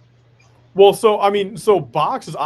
That's something that, I mean, I hoarded all of my boxes up until like 2021, and like I'm talking everything. So I'm talking 7 years prior of parting out, even. I mean, God. No, like, so again, it wasn't even just personal collection boxes. I'm talking about, I even kept the 30 every year Black Friday classic boxes. Like I just kept, I don't know. I was a hoarder. So I finally got rid of them, got down to pretty much just keeping some of the older Star Wars boxes but I mean, this is just my humble opinion on boxes. I mean, especially for stuff that I build, because especially these past couple of years, I've really dialed it into, I only build what I really, really love. So like I see no future where I necessarily need to sell them. And even more so, I think keeping your box with the set, unless you're selling it physically in person, I think the fact of it's, on most cases, going to make the shipping a little bit more awkward, probably make it a couple extra dollars, that type of thing. I don't think that inherently helps the set sell better online. Again, if it's in person, Facebook deal, I think sure, include the box, whatever, just hand it to the person. But and maybe that's more incentivized for a Facebook person to come get it. But like I think online selling, at least in my opinion, I don't think the boxes do much for value. So I mean, my thing with boxes is whenever I build something, I just throw it away, because I'm also like, if I care to look at the box art, I have a sealed one to look at. Like on most scenarios, like I have a sealed one still to like, if I really care to look at the box art, I'll just look at my sealed one. I don't know. It's just one of those things. Like, I mean, after having 10 years worth of empty boxes and I realized there's no point of this, I think I just took that hard pivot of, I just don't want empty boxes down here. I think it almost scarred me, like in the fact of, again, like if I'm going to look at a box, like might as well have it be a sealed box, because it's just, I don't know, there's actual intrinsic purpose of that box then sitting in the room because at least it's still sealed with contents. It's not just empty. Yeah. I can understand if you were to buy something, pretty vintage that you really wanted to build, save that box because some of the old artwork and designs, Yep. you're never getting that again. And you could even sell just the flat box, right? Well, see, that's a good point. I mean, there is once you get back to that kind of like pre 2010, 05, 2000, I mean, some of those boxes, I mean, you look at the 02 ATTE. I mean, that box is $50 in itself. So so yes, there are some boxes that but I feel like that's just it goes with a lot of things. Like a 2020 box, unless it's maybe like the TIE Fighter pilot helmet. Besides that, there's like no other box that I feel like is worth anything individually. At least that's what I've seen. Like, sure, you go to the Bricklink listing of it and you have a $300 box that, a $300 set and the box is $3. It's like, I don't know if that's worth it. I hate shipping out instruction manuals and even that type of stuff enough. It's like, I don't know if I want to mess with shipping out a big flat in the box for less than a $5 bill. Yeah, manuals are a pain. We have a fair amount of those listed. And you have like an actual heavy book for $1.30. And it's like the shipping is massive on that. It's over a pound. It's whatever. I made a pivot a couple of years ago. I personally only sell instructions that are over like $3. Like if it's less than $3, they're just in the trash. So I mean, a couple bigger sets, and then of course, like when I part out older sets, like if I get like a sealed bag, open box of something, a lot of those sets, those instructions, of course, brand new 10-year-old sets, 20-year-old sets. I mean, those are usually worth it. Yeah. So, might have been when Ralph was on with us. LifeBricks brought up that when you're selling on Bricklink, it's the combination of parts that can suck people in, landing on a wanted list. So am I the only one who's got, a battle pack manual from, I don't know, 2003 or something? And that 35 cents is what gets me into their wanted list to buy the other $25? Yeah, no, I mean, that is a very good way to look at it. I mean,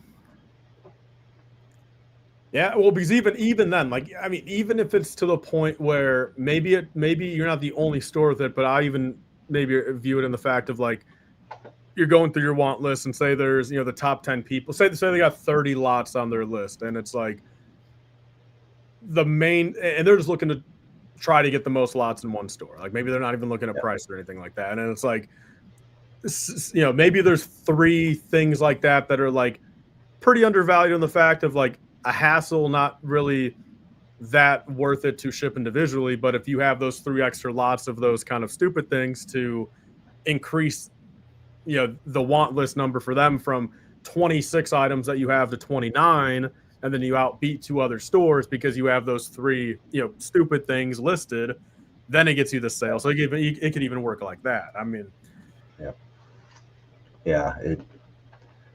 we just try to list absolutely everything that we don't need to put a comment on.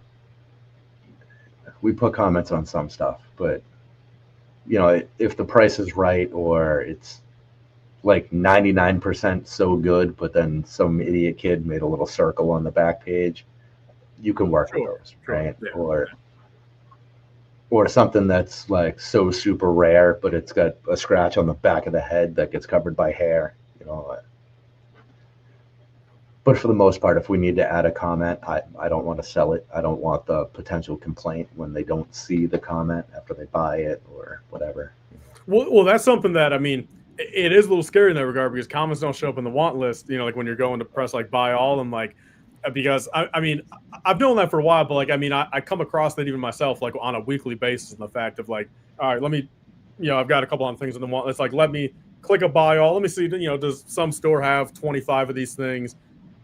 For a good deal. I'm not talking Triple B brick store prices. I'm talking, let's see if someone other than Triple B, since I don't want to spend $5,000 for my cart. I thank you, Triple B, but let's see if someone, maybe 3-4 stores below, has 30 of my items for $100. and then I go to click that, and too good to be true, because you get your cart going, and then you double check once it's in the cart in the store, and then you realize 90% of the items have bite marks, scratches, dings, and then you're like, all right, like there goes that plan. Yeah, one of these days I need to go back and look at everything that has comments and just pull that inventory, because I was adding comments to a lot of stuff when we first started the store, Mhm. because I kind of felt like you were supposed to. And even though it wasn't that far back, looking back, it's like, yeah, that was all just a waste of time and really time consuming to do it. Yeah, so I mean, I don't know. It's a tough thing. Like, I mean, I'm the same way. Like, I mean, I inherently don't want to list, like, I list nothing that I'm not comfortable with listing. That, like, again, I don't, because I don't want to run any risk of anything like that. But I mean, I do list stuff where it's like, say if it's a pair of legs and there's literally only 4 US sellers of them, and it's a $3 pair of legs. Like, if it's got double heel crack, I'll list double heel crack and sell it for $1. You know what I mean? Like, because I think it's rare enough where it still gives someone a deal. It's still worth it for me to list for $1, and gives them a deal. It's $1 for me. Like, but if we're talking a 30-cent pair of legs and there's a double heel crack, it just goes into the damage thing, because at that point I'm going to sell for a dime, and it's like, I don't know. It's just like, let's just get it out of here. Yeah, yeah, and some of the things too, especially if you know what the part is for or where it goes, then you know exactly how much the condition matters. Yeah. It's a torso that goes under a cape doesn't quite matter as much as a torso that's just always on display, like a back versus a front kind of deal. Solid point. Yeah. Things like that. I don't like cracks ever. I mean, I suppose it's you get a zeb, you expect a crack. You see things like that, they're going to happen. But if it's just like a classic space minifigure with a crack, I'm going to toss it. Arms get replaced. Wait, toss it away, or do you just toss it like into a damaged little bin and you do stuff with it later? Well, it depends on how bad the crack is. If it's it's real bad, you actually just throw it in the trash? Wow. Yeah. I mean, I think you should turn your trash bin into a nice little bubble mailer with my name on it, and just ship it to me by the end. Yeah, but I mean, it depends the level of damage, right? Like if I'm going to throw away a torso that's cracked, it needs to be all the way to the arms cracked. If it's just a little crack, I won't sell it. I'll usually ask my kids if they want it, and I'll put it in their bucket so they can play with it. Well, what I do with the bulk of damage to mine, like, I mean, and I go through, I mean, I pretty much get like a cup like this probably on a weekly basis, just filled, just from working here at the desk. And it's like, I end up just selling it on eBay and doing like a pound at a time of just, notably damaged, all like selling exactly what it is, damaged, yellowed, probably marker on it. Should be 99% of real Lego, but, and I usually get about between 60 and 100 for that pound. So I'm like, I don't know, for a week of just putting it to the side to then just do a little eBay post, like to make, say, $60 after fees and everything. It's like, I find it worth it in that regard. Okay. Yeah, I'll have to think about that next time we do minifigures. I don't know when we're due for that again. It'll be a while. We try to do cycles. The wife does most of the drawer stuff. I'll do minifigures and stickers, printed pieces, whatever. And I took a break from those two and tried to do tires recently, which is the worst experience. Yeah. Absolutely terrible. Yeah, I got, whatever was it, right about 1,000 tires done in a day and a half, and it was just hating my life. It was awful. Yeah, they're too similar, and some of the differences are just so close. I have Zoom on my phone with the tire going under every one because I can't zoom enough on Brickignise. Yeah, just miserable. You started before Brickignise. Yeah, and I don't even use it. Really? And I still, yeah, I mean, well, so I'll say this much. I mean, luckily I know most of what I'm looking at, and that just comes from the fact of, I mean, just looking at pieces for a decade. And I mean, the app I use, I guess I don't even know what it's called, so I don't, but it's whatever that right there is, that little with the yellow brick there. Yeah, I don't know that one.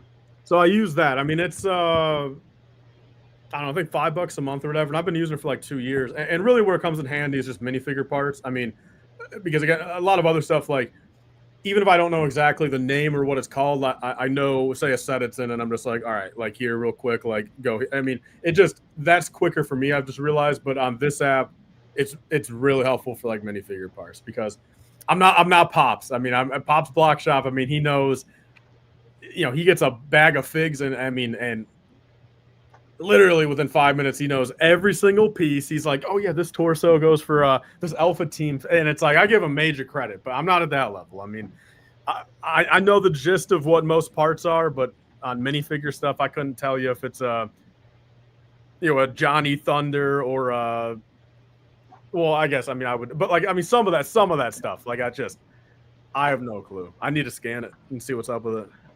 Yeah, Derek's always great to watch. Have you seen Kevin from Leg Bros?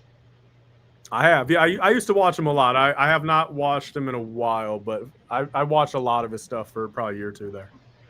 Yeah. The encyclopedia in his head is always pretty impressive. And he's on Bricklink now. He's still doing Whatnot. He's on eBay still. I feel like he might have added a fourth one. Maybe I just made that up in my head. But yeah, he's doing a lot. And I think he said he's actually going to start doing more with CMF, which he was just ignoring for ages. So be interesting to see how that goes. This encyclopedia gets a second edition or something. Yeah. Faceless content, all hands, all the time with him. That's true. Yeah. Well, and another person I don't watch often, but I mean, same concept. I think maybe he's got a face cam in the corner. I don't know, but Brick Scavenger. That's another person that pretty much same concept. Going through lots and just picking through, and he's got a Bricklink store. I mean, I watch him periodically. Just a Brick in the Bucket, of course. I mean, I've watched them. I mean, cool to see them. Sad to see DNA get out of it. I mean, since I knew him decently and met him, but cool to see them over there. I really do wish. I mean, because again, I come from the era of like, I mean, you've probably heard these names, but like, I mean, I was around back in like the Bricks on the Dollar, the Big B Bricks, the Brick Stackers, like that whole era, and Bricks on the Dollar is pretty much who inspired me to start Bricklink. Okay. So I wish he made more content. I really do wish. He's still around. Yeah. So I mean, he's doing. I mean, he's got a physical storefront, and he went real heavy on used, and I mean, he's up to, I think, like 5 million parts, like 40,000 lots. I think again, like, I think he's at probably 5,000 orders in 6 months, like that type of range. Like, I mean, he's definitely doing it full time with a slew of employees at this point. 5,000 orders in 6 months. That's a lot. That's a lot.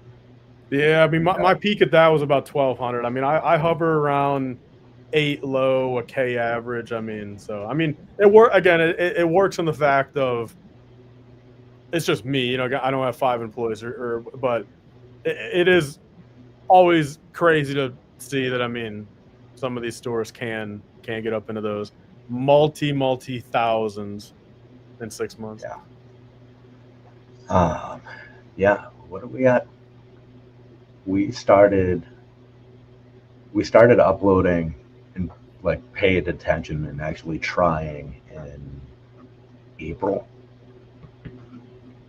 So that was 6. I guess that was 6 months ago, 6, 7, somewhere in there. I think we're at 205 orders, somewhere in there, 6 months. So not a whole ton, but moving in the right direction. Yeah, I mean, As you know, I mean, it compounds and spirals. I mean, all it takes. I mean, and I realize it more than ever. I mean, it's like, once 2020, 2021 hit, where I went from hovering around 100,000 parts in the inventory to then moving up to 500,000. Like the second I took that big jump, I mean, it just we all know this. The more you add, the more you sell. It's just like it literally just the primest example of just the more you have for people to buy, the more people will buy. Yep, for sure. And we noticed that. I mean, we're using whatever it is, brick store we're working with, and every time we upload a file, there's a good influx of sales, and then there's a little lull, and then another one. It's that wanted list notification that goes out, I think. Well, so what are your thoughts on the whole since the merger? Have you been seeing a lot of like, I mean, throughout the forums and like Facebook and all that? I mean, I've seen way more than a couple. Like I've seen probably dozens and dozens of people claiming post merger, they went from 20 orders a week to 0. Like, I mean, have you noticed some of those people saying that? No, what I have noticed is a lot more customers that have between 0 and 5 feedback, though. There's a lot of that. Funny you say that. Yeah, I'm sitting here on 14 pending, and funny you say that. Yeah, here's 6 of those 14. Yeah, 0 and 1 feedback. Yeah. And you get a little nervous with those people because you don't know what their expectations are or what their awareness of the system and how it works is. You don't know if they actually understand that they're buying used parts, if they're buying from a wanted list and just running off defaults. And True. Yeah. Never underestimate the stupidity of man. Right? Well, I mean, see, I'm always optimistic in the fact of like, both you and I, we at one point had 0 feedback also, like, and we turned out all right. You know what I mean? So like, I mean, I like to be optimistic, and again, knock on wood. I mean, a major knock on wood. I come across, and like this is just, this is just factual. I come across, there's maybe one stupid customer, maybe every, like I only come across maybe 5 or 6 a year. Like, luckily, I mean, there's not, and the thing is, I take a lot of precautions to begin with in the fact of just not even letting a problem happen.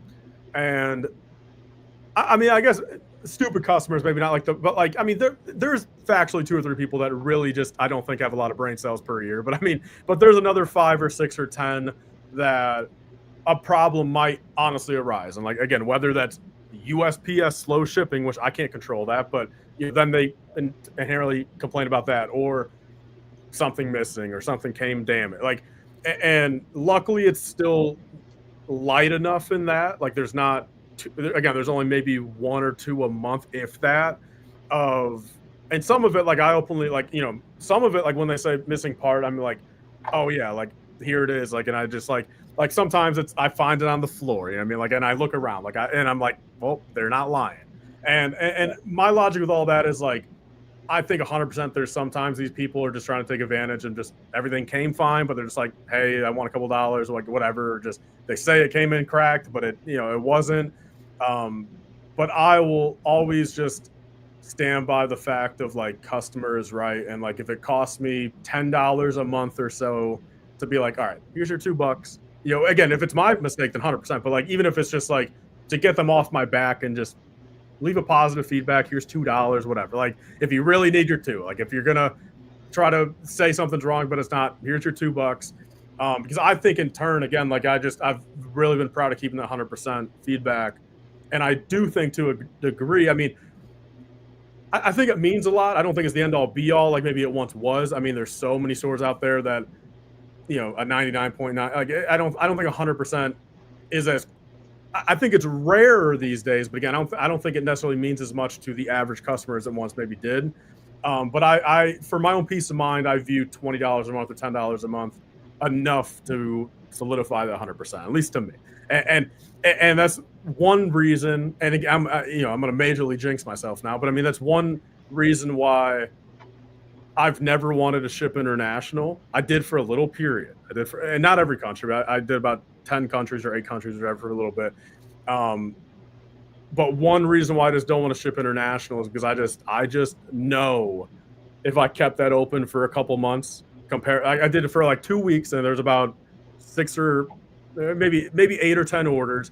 Luckily, those all went good, but nothing worse, at least in my opinion, than when you're shipping something out to a different country and it's in limbo for 3-4 weeks, and it's just like, is everything gonna be all right? And it's like, because again, like I just overthink everything. So it's like if it's got a 4-week transit to Germany, it's like there's 4 weeks of me thinking every day, is this gonna show up? Is this all right? Like, let's check the tracking. Because again, I just overthink everything. So, but I just know if I were to reopen it international, I just know there's a negative feedback that's waiting to happen. Yeah, that's a lot of other people's hands. Your product has to be in. Yeah. And when I did tell myself though, if I ever got a legitimate negative feedback and there's just no way to get out, it just happened. It is what it is. The person leaves it there.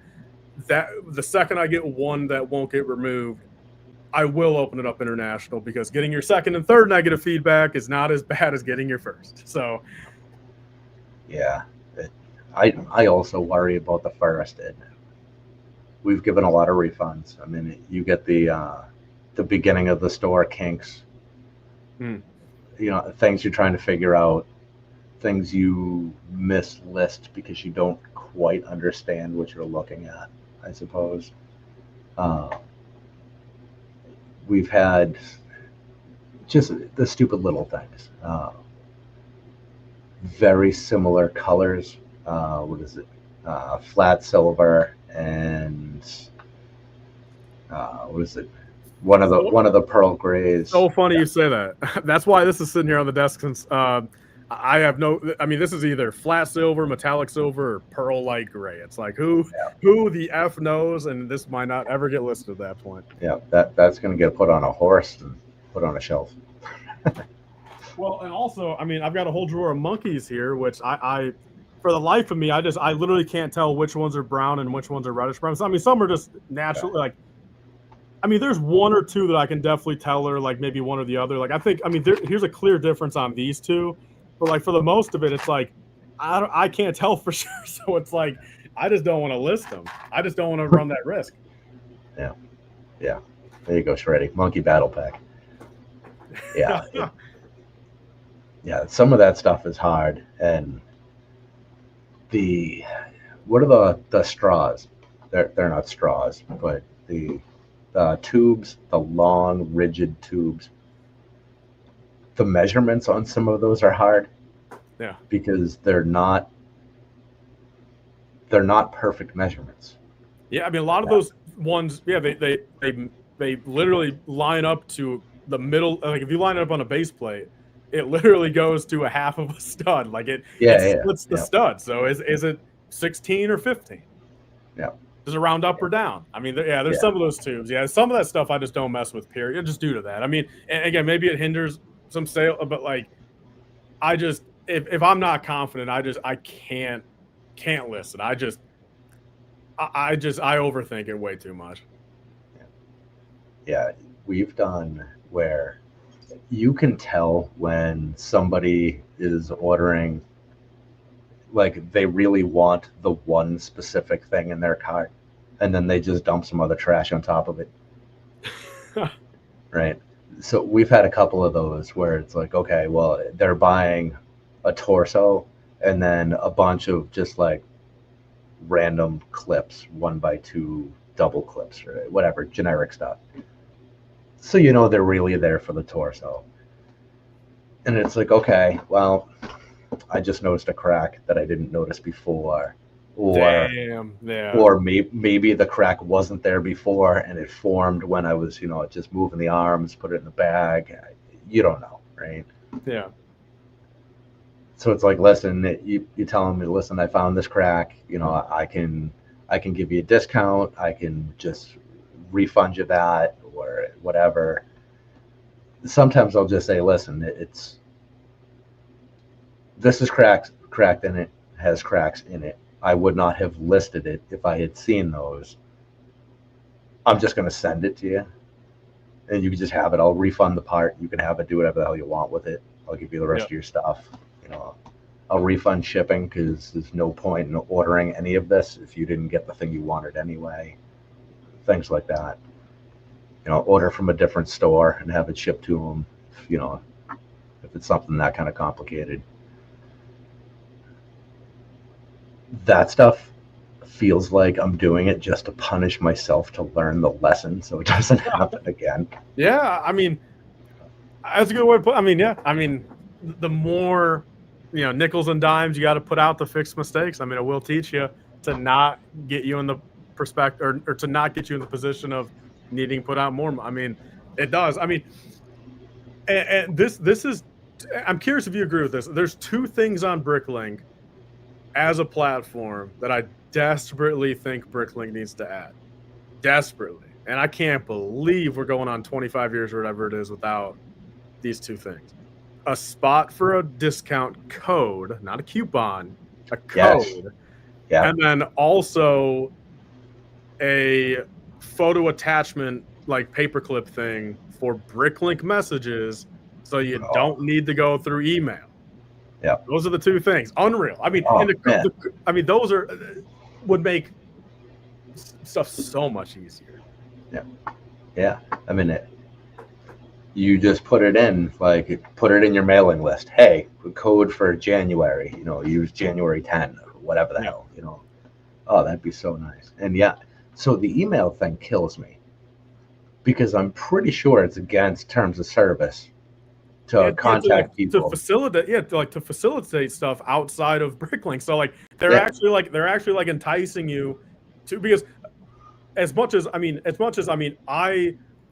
because you could technically send an image on email and then take it back to Brick, but like some of these customers just don't know even the difference. I mean, these people, like, if you take it to an email, they're gonna just continue just to email you back, and it's like at that point, like, what do you say? Like, do you say, hey, look, like, here's your picture, but like we have to take this back to Bricklink? So it's like it's kind of weird that they're actually almost facilitating the fact of you need to do this outside of Bricklink, which they're so against doing anything out. Like, you can't promote anything outside of Bricklink, or you can't do anything outside of it. Yeah. Well, now we can't even have our own store pictures. Yeah. That's ridiculous. I hate that. That is crazy. Which one did you pick out of the stock images? So, I'm trying to remember because my wife did the merge there. I think she picked the goat, but I think in the last email I got, for some reason I had like a parrot or something. I think parrot was the default Lego put on everyone. Okay. All right. So maybe it was just for that email that I saw it. I'm pretty sure our store has a goat. Yeah, I changed. I got the skeleton for October. That's where I got the Lego skeleton as the profile picture to fit the theme. It's a good one. Well, this is your favorite month too, isn't it? So it is. I mean, October. Yeah. So I mean, I just. What do you? Are you a fan of October or no? Where do you put that? Do you like it? Do you hate it? Is it your number one? Is it in the bottom half? Where do you put it? So I put October in the category of cold weather months. It would be my favorite of the cold weather months. I'm a warm weather guy. I'd rather be shorts and a tank top all the time. So are your cold weather? Cold. Are you counting October to February? I'm guessing. Well, around here it's October to basically April. Well, I mean, has it always been that way, or just recently? Because I do agree. I mean, it is crazy by me. I mean, the fact that through April it's pretty bad. I mean, but I like to still think March is spring, but it doesn't really feel like it. Yeah, I still had my winter jacket on basically every day at work in March, first week or two of April. I think it rained almost the whole month of April again. What state are you in, if you don't mind me asking? I'm in Massachusetts. Okay, so you're up there. Okay, so yeah, I mean, it makes sense. Yeah, and we got 3 really good months, and then I just shiver for the other 9. I guess we get 4 good months, but yeah. Well, so what's your favorite holiday then? I mean, do holidays for you help the month they're in, or do you separate the holiday and the month pretty easily? I think I could separate them. I mean, for personally, I think Halloween is has always been my favorite. I mean, say, but so then Yeah, how do you not put how does it not skew October? I suppose it helps. I mean, October is also the best of the cold weather months because it's the beginning of the month. You a lot of times you can get away with like a hoodie and shorts, which I appreciate. It's a good combination. Yeah. It's great campfire weather, which I appreciate. I like that. But out here, it's also entirely possible it could snow on Halloween, which sucks and Yeah, takes I away mean, from the month for me. it snows on Halloween even around here a couple times. Yeah, yeah, and that's not great. It's a cool holiday. I do like that. I don't know if they do it anymore, but like when I was a kid, there would be 30 days of horror movies at Yeah. whatever time on a couple different channels and things like. I've always loved that. You go to Hollywood Video or Blockbuster, and they'd have a bin of horror movies, 3 for $10. Good memories and stuff like that. But yeah, so I mean, definitely the best of the cold weather months. Christmas is a good holiday. It's a family thing, but December sucks. It's cold. It's wet. It's a Well, see, mess. I mean, the problem with December and even Christmas, I think the meaning behind Christmas is fun. I think it's great, but my biggest problem nowadays now that I'm growing up is I'm realizing that because I'm a big believer of January, February, and March are like I mean, it's the worst quarter in my opinion. It's that's a trash combo. Like it just, especially, I mean, January, February, terrible, and then again March. I mean, a little better, but like there's still really nothing. At least for, but like, so I view that in the fact of like it almost sucks now. It's like the moment you wake up on Christmas, and again, I don't have a family yet, so like, so I think I even brought this up on ACOP and the fact of like Sean rebutted and the fact of like no, like all of Christmas is still fun. But like I guess for me, I guess my logic, at least for now, it's like the moment I wake up for Christmas is just like the good months are over. Now we're into the lull of everything. It's like that's like, and same with December. Like it's like, I mean, I personally think Q4 has always been my favorite, and like strictly speaking, just like personal enjoyment, like not even just for like anything else, but like, and I think it scales on the fact of October is my favorite because it's the beginning. November is my second favorite since it's like it ladders up. Like like October 1st, I think is much greater than December 31st, just solely due to the fact. I mean, it's the beginning, and you have 3 months to look forward to versus the end, and you have to wait 9 more months until you're back to it. Yeah, yeah. And I remember some of that conversation, and I agreed with Sean on a lot of that. And it's very different when you're a parent too. Like Christmas isn't for me at all anymore. It's entirely for the kids, and just experiencing their joy is cool. And it's the whole day. So my kids are they're 8 and 3, and their birthdays are the end of November and beginning of December. So it's man, it's the Well, hell I of might all. share one with one of them. Mine's December 5th. December 2nd. So right there, very close. Yeah. Yeah. So very very close. So 2 birthdays, Thanksgiving, Christmas, all of that shit all at once. So from basically Thanksgiving until Christmas, it's one parade of parties and random nonsense. And then Christmas comes, and it's our house, and then the in-laws and everywhere else. It's just all presents all day. Now there's 2 kids, so they finish playing with their toys, then they're playing with the other kids' toys and swapping and fighting. And it's fun. It's a lot of fun.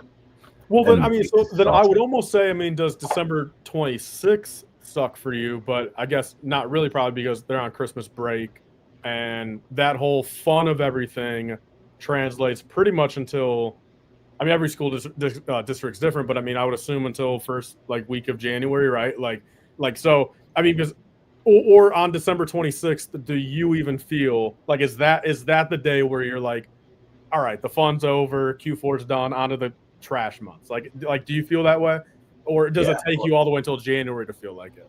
So it depends on when Christmas lands.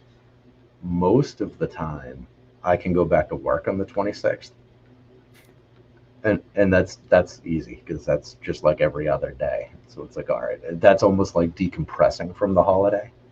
It's like there was so much going on, and it was so crazy, and I don't have an endless social battery. Mhm. So at the end of all the Christmas and family and everything else, I go to work and there's me and maybe I interact with 2 to 3 other people tops during the day. Yeah. So yeah, so it's peace and quiet, minus saws and whatever's going on. But you can just kind of zone in to whatever's happening and take a deep breath.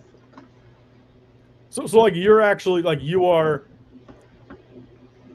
like almost excited for the fact of that crazy social era is done. Like you're almost excited for it. Like you're glad it happened, but like you're excited that like back to the regular stuff now, right? Yeah, there's a lot of that. Like basically anytime there's any kind of holiday or any of that, I really look forward to whatever is coming up. I don't want to say all of it. Most of the things I really look forward to happening. But then I look forward to, the quiet reset right after to kind of regroup and put it all together, take a deep breath. What's your least favorite holiday? Least favorite holiday? Oh, man. Like what's one that just like, I mean, now even with the family that just happens and you're just like, what's the point? Nothing happens. Like maybe you guys don't do anything. Like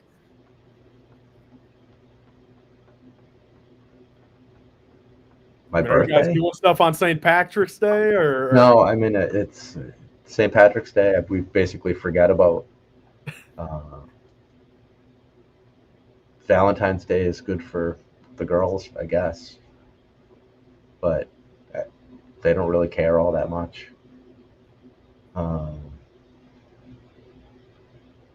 Yeah, I mean, I think Halloween and Christmas are the 2 big ones. I mean, Thanksgiving is in there, but that's brief, I guess. What are your thoughts on the fact of, well, because I mean, the thing is, I mean, sure, this week is like Prime Day, and then other companies are matching it, but it's like I made this realization a couple days ago. It's like, for the longest time it was just Black Friday, and then I feel like 2020 in these past couple of years it turned into like Black November pretty much. Like every Walmart starting their stuff on November 3rd, but like now it's basically like Black Q4. I mean, it's like just like they start October. I mean, because I mean, think about it. It's like, I mean, these sales are going to run for this week, for first half of October, and then it's like more than. I mean, there might be a little lull there, but then again, Walmart's going to start their stuff early November. I mean, half the time, like I mean, like last year especially, maybe it was the year before. It's like everywhere, literally everywhere, did their stuff before Black Friday itself. Everywhere. So nowadays, it's and again, I think I'm just calling it Black Q4 in my opinion. Yeah. So looking at the Lego schedule, we had the retiring sets sales this week. Next week we got double points on everything. Then we get a week off, and then the last week of the month there's that the Disney GWP that's coming. By Lego standards, is it that's only big for Disney or is it for anything? I believe it's for anything. Ooh, wow. Yeah. I mean, and I don't know. That's what I've seen so far. We're still a couple of weeks away. That's a Coop question. If Coop's still in the chat. Yeah, yeah, exactly. Yeah, I forget what the price tag was on that. 130. I feel like I saw somewhere in there. So that's not bad. I mean, a minifigure and a baby Simba or whatever it is in there, the little lion cub. It's not bad. It's a decent little set for kids. It's a weird time of year for that, though. I don't know why end of October they would do a Disney promo like that. But Yeah, I mean, unless it was, I mean, what's a Disney Halloween movie? Is there? I mean, there's got to be one, right? Nightmare Before Christmas is Disney. True. I mean, yeah. I mean, they should have done a little promo or something for that. I would have loved that. A little like I don't know, like a little brick built Oogie Boogie or something. That would have been cool. I mean, because it's not on the set, right? I mean, Oogie Boogie's not on the set, right? Was it? Yes. He is in there. No.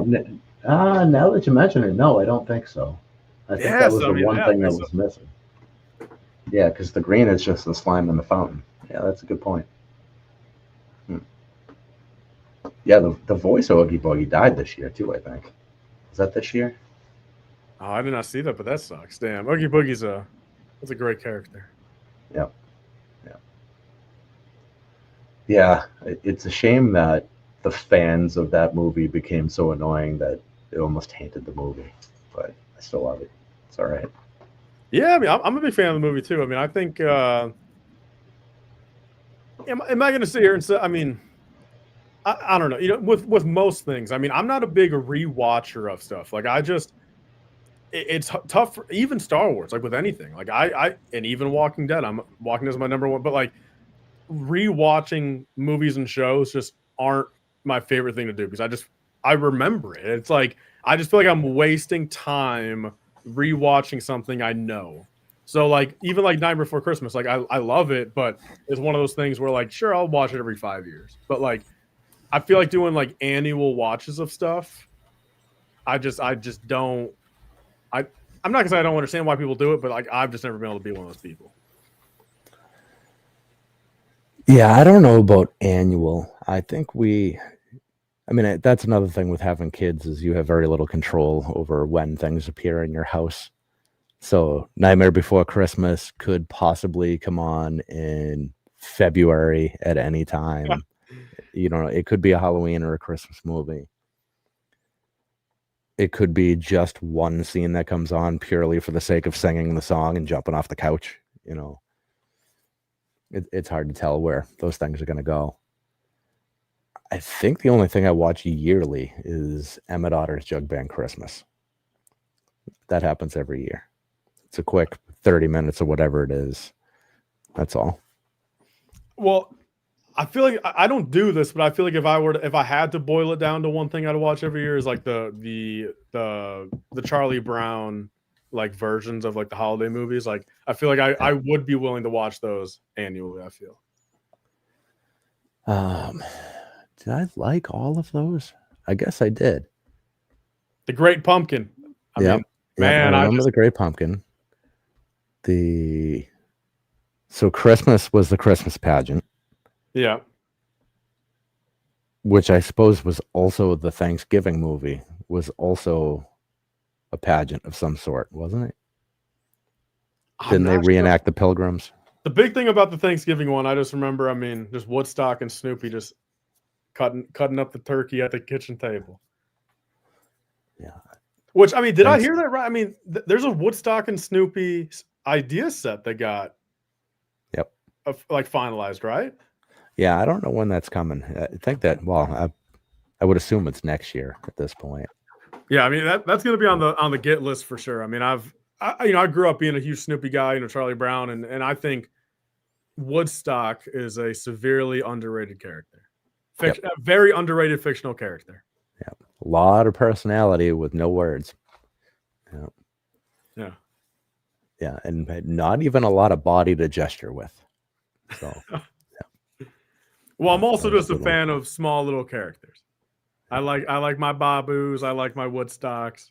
Oh yeah. So, did you get the Advent calendar?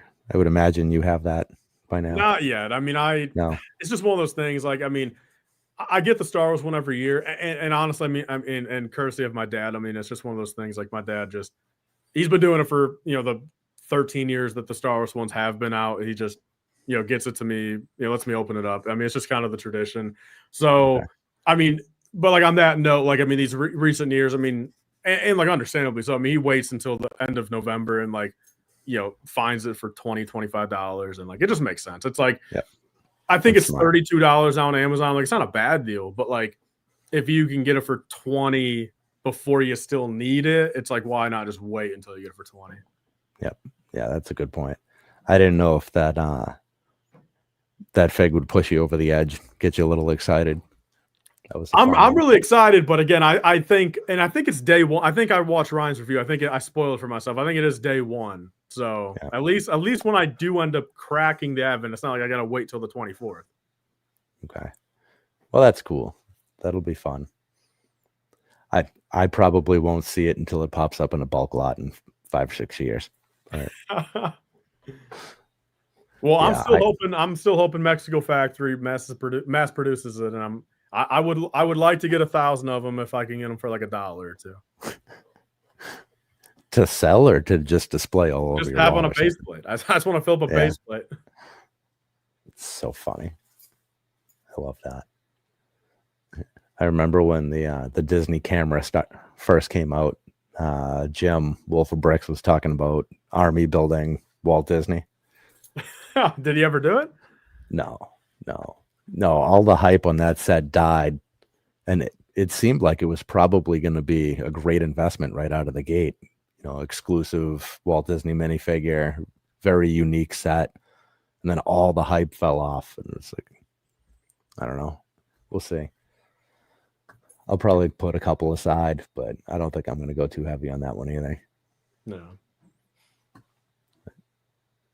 The Walt Disney minifigure, I don't know if we'll be seeing that again any reasonable amount of time.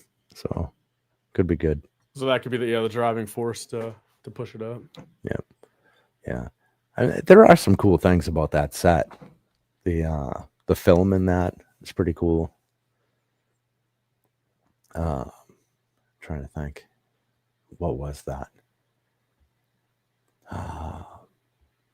Was it the lens or something? There was something cool inside of it. I forget specifically what it was. I haven't really paid much attention to it in 18 months or whenever it came out. It's one of those things that, probably why it's not that great of an investment is because it was so cool and so unique right out of the gate. People forgot about it and stopped thinking about it. Yep. Yeah. I mean, it's not something big and epic or so cool that you want to go and, tell all your friends about, look at this awesome thing, because it's on a couple little sticks because it's a camera, Yeah. Okay. So talking about Bricklink, you said you got up to 500,000 parts. So my max, I capped at about 650 or 7, but now I'm hovering 5 average. I mean, I go below, I go above, but I'd say about 5 average. Yeah. Is that hard to maintain, or do you get your system dialed in well enough that it's pretty simple now?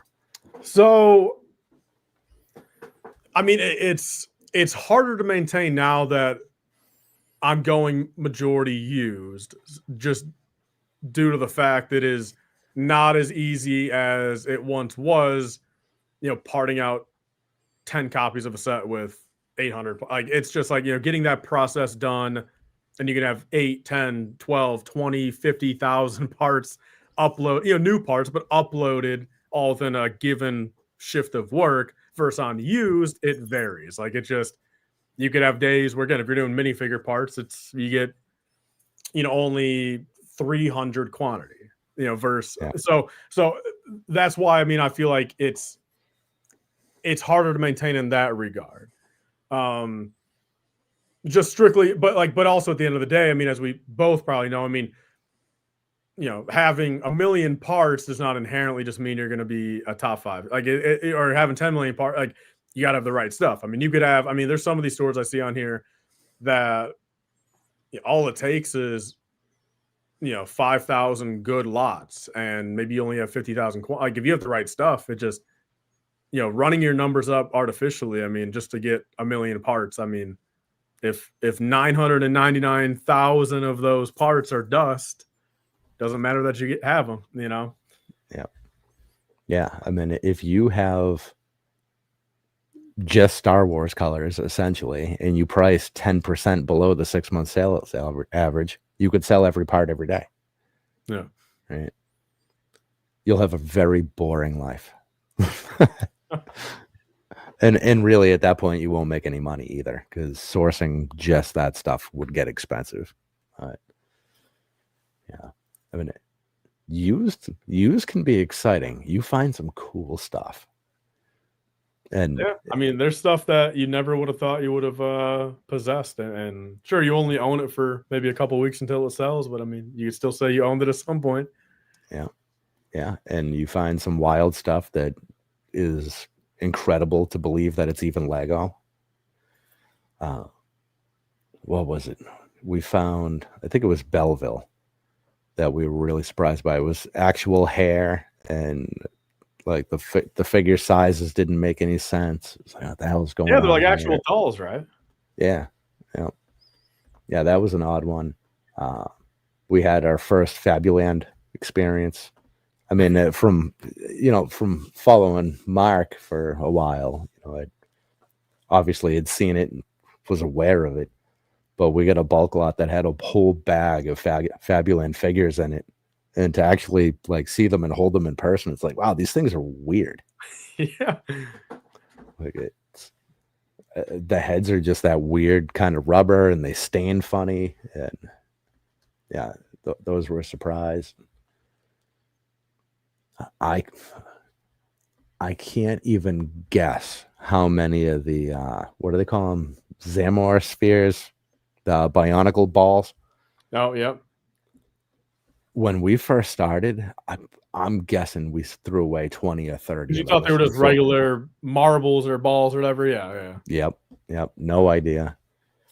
A lot of Bionicle stuff I think we threw away early because it didn't say Lego on a lot of it. That was sad to find out. Like, no, there's some wild stuff. The amount of stickers we peeled off of parts and threw away because we had no idea that people would ever buy a used sticker. Why would they do that? Yep, that was disappointing to learn about. Although, I mean, funny enough, there's a couple times though that it's actually more cost beneficial, better. You get a better cost if you take off the sticker and just sell the raw piece. That does happen sometimes, though. Yeah. That's another one that we've seen is sometimes the part will be worth more used than new, which is weird. Yeah, I mean, that's just. I mean, it's all just the sense of just. I don't know. You know what I mean? Like, it's just some of these stores just pricing stuff high. Again, like I use the word high, but like if it sells, I mean, it wasn't high enough for someone not like, I don't know, like, I don't know. I it's high in regard of like, it's twice as much as I feel like I could ask, but I guess if it sells in their store, I mean, it's not high because I mean it's sold. So, but I think there are examples of some of those stores, which again, rightfully so. I mean, they get, when they have everything under the sun, they can ask a premium to get it all in one spot. Again, I think there's 2 or 3 stores on Bricklink that are not just, hey, here's pay 2x because we got everything. They're let's pay 25x and let's get in the top of everyone's want list and have their carts be $5,000 every time. I think there's a couple of stores like that, which I don't agree with that, but those people, I mean, it's weird because I don't like what they do. I don't like their practices, but I'm not going to lie. It does help the other sellers when their parts do sell, and it inflates that average up significantly. And then if it brings it up 40% on the average, I mean, there's 40% more we can ask. Rightfully so, if we want to get closer to that average. Yeah. Did you listen to the show when I had Chris from Great Brick Lab on? Did you catch that one? I don't think I did. Although I don't know. Like I'm not gonna say for the longest time there, of course, I mean, I didn't really agree with that. I mean, I understand what he was doing, but I mean, his pricing, I wasn't the biggest fan of, and like it, but I do appreciate. I mean, I watched when he used to do his own stuff on his own channel. I would watch it. I mean, again, like I can always respect the fact of like he made his store big. I mean, and like made it successful. Employees, he's got a system down. I have noticed he has been bringing his prices down. So like I think he's got with the times a little bit. And like I mean, but how long ago did you do that one? Because I might have to go back and. Do you think is it not long for six or 8 weeks? Okay, so it's not. So it shouldn't be too dated, right? I mean, I could. No. Okay, sweet. Then I might have to go listen to that at some point and put it on the background as I'm doing stuff. Yeah, it was. I don't think it could have been more than 6 weeks ago. So definitely post Brick World. Yeah. Yep. Yeah. Very interesting guy, and very smart, and really understands the business. And I also don't necessarily agree with the pricing, but I definitely agree with why he does it. Sure. Yeah. And the thing is, I agree with the concepts of why these stores do it. I think that's just the multiplier I don't always agree with. Yeah. Well, his thing is and he experimented with it recently, whatever it was. I want to say it was July. He tried it. He brought his prices way down, like basically to 6-month average or within, 40, 50% or something. Mm-hmm. And the store got so many sales, he and his staff couldn't keep up with the sales. They were just getting murdered. So the only way to control the flow of sales is to raise the prices so that his staff can actually manage it. And wouldn't it have been worth it for him to just throw another employee on? You get to that point where you put an employee on and then you're either paying payroll taxes or dealing with those kind of things and all of that responsibility. And when you take a worker on, as soon as you bring them in, you're responsible for them, right? Sure. So you are now supporting them or them and their kids or whatever their situation is. So if you bring them in and say, listen, we ran this experiment for 3 weeks. Turns out I don't actually need you full time. Go find something else. I guess that's true. I guess if he knew it was going to be an experiment, I guess that's probably going to have to throw another employee in there as like a guinea pig for that experiment for a month. Yeah. I mean, it's those kind of things are so hard to balance. So I don't know. I mean, we'll see where it ends up for him. I mean, he understands his analytics and all of that stuff very well, and he's got a lot going on. So, well, and he's actually pretty local to me. He's only like an hour west of me. Yeah, I think that's right. Yep. Yeah. Well, it's the Just a Brick and a Bucket boys are pretty close to you now too, aren't they? Within an hour or two. Yeah, about 2 hours northeast. Yeah. Okay. Like I said, I was at the warehouse. I mean, DNA's warehouse. I was there a couple times. Like, I mean, I don't know. I mean, I'll miss it. I mean, I'll miss DNA not being in the space anymore. Yeah, it's weird, right? Yeah, I mean, because and I just say this in the fact that, I'll be the first one to say, I placed a lot of orders with him. Just, he had good prices. I would support him. But I will say this much. I am not a fan of non-consolidators. That is, oh my gosh, the amount of times I'd have to go through 7 pages of the same piece. Like, it's on my want list, sure. Like, so I need one, but to then click through 7 more pages to get out of there until the next one. Like, I'm not even kidding that. I mean, I remember a point in time, and this is no lie. I mean, again, my want list, I've got 3 want lists in particular. And again, when I pair all 3 and look at them in a store, it's pretty extensive, but it's like, there was one point in David, DNA store where it's like, it was like 400 pages, I think, of how long the want list was. I'm like, oh my gosh. Like, when realistically it should have been like 7 pages, maybe. You know what I mean? Of like worth of stuff. Yeah. Well, now that Brecker is around, they can run unconsolidated stores, but have it appear to be consolidated on the shopper's end. which is awesome. That's a really good what is that, a feature. plugin? No, it's Bricker. They're a new company. They are part like repricing software, part multi-platform thing. So they'll do what is it? Bricklink, Brick Owl, eBay, Shopify, and I think they do some other foreign marketplace or something. And you can tell it, I want to be within X amount, like I want to be 50% above 6 months sales average and basically everything. But if there's been no sales in my store on, this part type, reduce it by 20%. Or if we sell it every day, increase it by an extra 20. Really? And Wow. they could build all these custom algorithms and whatnot in there. And you can work with them and they'll set it all up custom specifically for your store. How do you is it something you gotta like manually contact them about, or is there a spot to? You can go, it's bricker.com, but it's spelled weird. BRICQUER. So Q instead of K? Yeah, I think so. And they're in the Netherlands. I think it's where they're based out of. It's expensive. It's a minimum of $50 a month or 3% of your sales.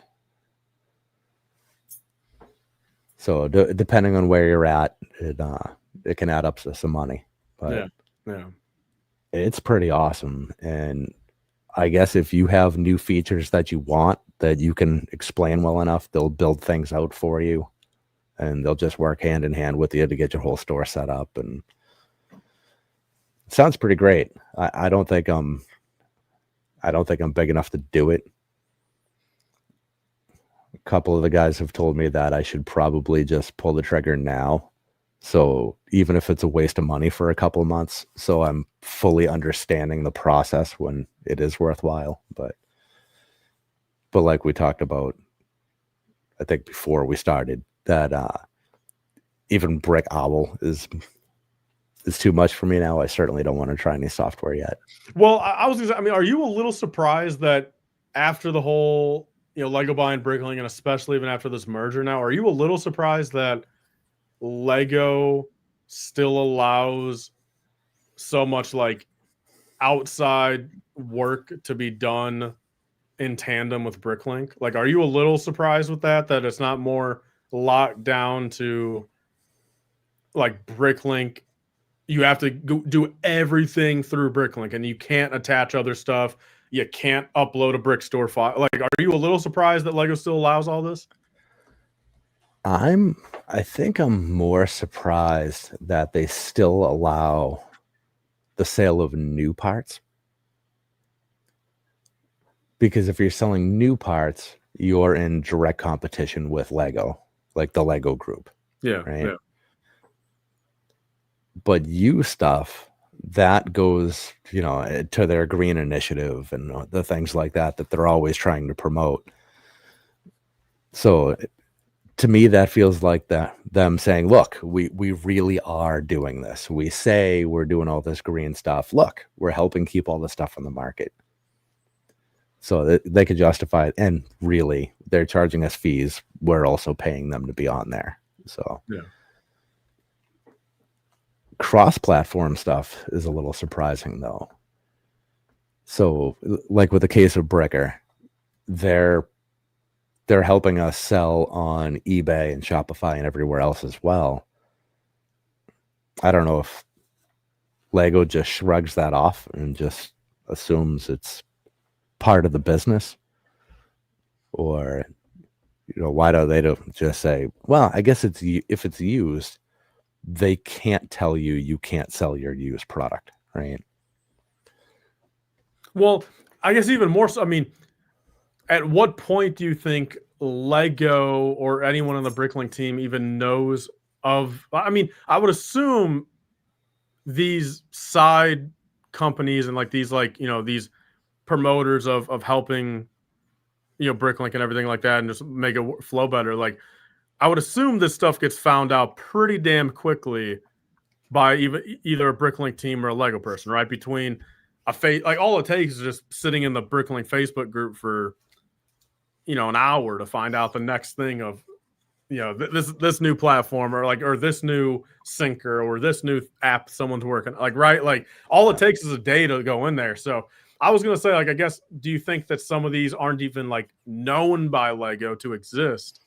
But the more I think about that, it's like no way they're that oblivious, right? They know of all these side things that are working there, right? Yeah, I think Lego is very aware of just about everything that happens damn near everywhere. And I don't think I'm giving them too much credit with that. I think they have eyes and ears everywhere. I mean, look at LAN, right? Yeah, true. But I don't think they need to care. I mean, the leak stuff, I mean, I'm sure they have to protect the IP things. That makes sense.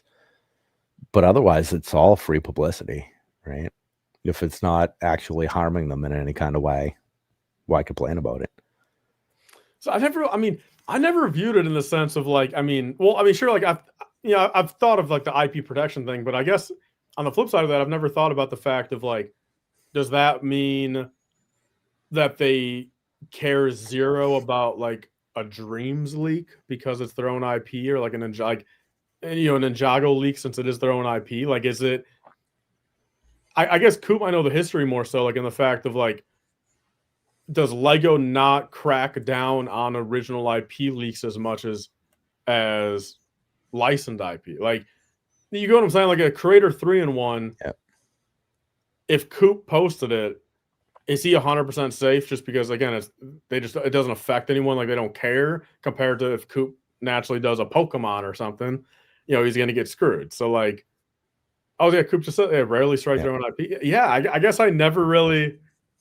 I recognize the fact of protecting Star Wars, or like even like with the Stranger Things thing from 5 years ago. Like I think that, Netflix got kind of pissed off at that.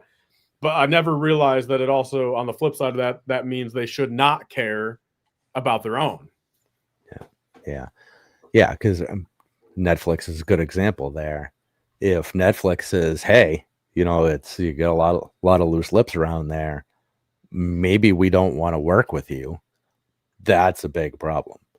Because if you look at Lego, you look at Ninjago versus Star Wars.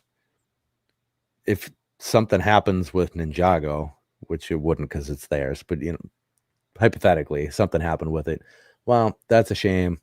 Some people are going to be bummed out. That if they lose Star Wars, though, that affects the entire business, and that's a big deal. I mean, that's virtually catastrophic, especially since it's Disney, and you got to figure 50% of their revenue comes from Disney at this point, right? Between Disney, Star Wars, and Marvel. I mean,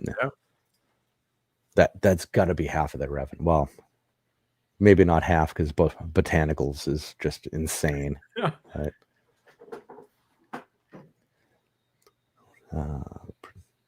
The Botanical still doesn't make any sense to me. If you look at the Amazon sales numbers on those, what was it?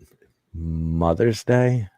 Might have been Mother's Day, Valentine's Day, one of those. I think the roses were moving like 50,000 units that month. What are your thoughts on my take of Speed Champions is to boys or male, and like predominantly, like, I'm not saying all, but like, it's Speed Champions predominantly to males what Botanical is to females? Like, do you? Yeah, like, they're date night sets. Yeah, for sure. Well, yeah, because with the amount of like, I see a TikTok here, a reel here, like, I'm just talking from like just normie, like non-Lego community people that just like a couple or wife and husband that just Lego date night, and they only get a set every other year. Maybe it's their first set in a decade, and the and the combo I see like 80% of the time is a Botanical and a Speed Champion. Yeah, I can just see some chick coming home from it's her paint night, you know, half drunk on wine from hanging out with her friends and thinks it's a cute date night with her boyfriend, husband, whatever. Let's build these 2 little Lego sets I picked up. Yeah. That would be exactly it. It's Speed Champs and Botanicals for sure. Yeah. Yeah. I mean, I think that is. I mean, I think. I mean, the botanical thing.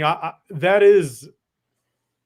I'm surprised, but I think. I mean, the thing is, I think if botanicals came out 10 years ago, I don't like it. It's really weird because I think the Lego Movie back in 2014 had a big influx with the mass majority of people with the whole, because I mean, that was like the whole era of like, you know, investing in Lego and like more than gold, like that whole like like mid 2010 era. And I think that brought a lot of people's eyes to that aspect. But I think it took until COVID for basically like 90% of the globe to realize Lego is not just for like 12-year-olds. Like I think it took until COVID for like everyone to realize there is nothing wrong with building a brick product once a year. Like there's just not. Like there's nothing childish about buying something you like that's brick built that you just want to enjoy, de-stress, and put on your shelf. And I think botanicals coming out in 2020 lined up perfectly with that. Like because it wasn't like, because I don't doubt that they would have sold, but I think like a 2010 botanical, I mean, you would have seen maybe like 1,000 units sold, not 50,000. Yeah, it's an entirely different audience, you know. Yeah. And with that many people trapped at home, what else are you doing? You know, well, it was the stars aligned just perfectly, and Lego said, "Let's eat." Right? It was smart. Am I the only one that finds it a little crazy that we're 5.5 years since that era? I mean, what in the F, man? 5.5 years. And I hate saying it, but it'll never not be true that 2020 and 2021 were the 2 worst, best years of my life. Because I think I know exactly what you mean. Yeah. Yeah, because I would never wish for that to happen again because of what it did to so many people. So I always have to start there because that's important, right? But I found Lego because of that. My day-to-day going to work every day, it was a ghost town. I would leave the house to go to work, and some days I wouldn't see a car in the 8 or 10 miles to get there. And they shut down construction in the city of Boston. And we didn't care, so we kept working because, you know, private sector. So we just went to work, and the offices were all shut down. We weren't worrying about permits. We didn't care about anything. We just went to work. We did our jobs, had a blast, met some people, went home, and we're fine, you know. Social distancing doesn't mean much when you can't see because you get in a room full of cloud of dust, you know. You know, it's never worry about any of that. You know, it's with that time, people wanted, you know, new offices in their house. They wanted basements remodeled so they could work from home, things like that. We kept going, you know, business exploded. We were killing it. I found out about reselling and Lego investing and all these other things, and it was great. We had our second kid. That was pretty cool. Sweet. You know, COVID baby. So yeah, they were good years, but terrible years. So, well, see, I'm in the same way of, again, I preface this entire thing by saying, like, again, like the fact of what happened during those 2 years, like, I'm not glad COVID itself happened per se, but if I had to pick like a 2-year period, again, at least out of my last 24 years of living, like if I had to pick a 2-year period for that to have happened, those 2 years were the best 2 years it could have been for me. Like, you know what I mean? But again, like that is a selfish take on that because, again, I don't wish COVID happened, period. But I'm grateful that it was those 2 years of Endy, because it was a rough year or two for me personally. And then again, like the selfish side of things, it was a little bit easier on me, and a little bit, it made stuff less heavy to a degree, knowing that, like, all right, I'm going through some bullshit, and it's like everyone else, like, again, people are going through some terrible stuff, but like everyone, it was just the world slowed for a year or so there. So I didn't feel as bad. I was going through some stuff and like being maybe a little bit lazy, a little bit just like less motivated. And like I didn't feel as guilty about it, I feel, because the whole world was slowed right then. You get what I'm saying? Like, Yeah. compared to like if it happened now, where if I got lazy for a little bit, like, you know, a couple months, where I'd feel, all right, the world is working at full potential, full speed. I feel like I would be getting behind almost if I get lazy now. But being lazy for a couple months back then, I didn't feel as guilty about it. Yep. Yep, that makes sense. Yeah, life works in weird cycles like that. I think everybody gets in a spot in their life where a loss of momentum could be catastrophic, or a loss of momentum could be exactly the slowdown you need before you collapse. Sure. Sure. Yeah. There were, God, I don't even know. There must have been 6 or 8 years where I was working 28 days a month. And, you know, it's working 10, 12-hour days.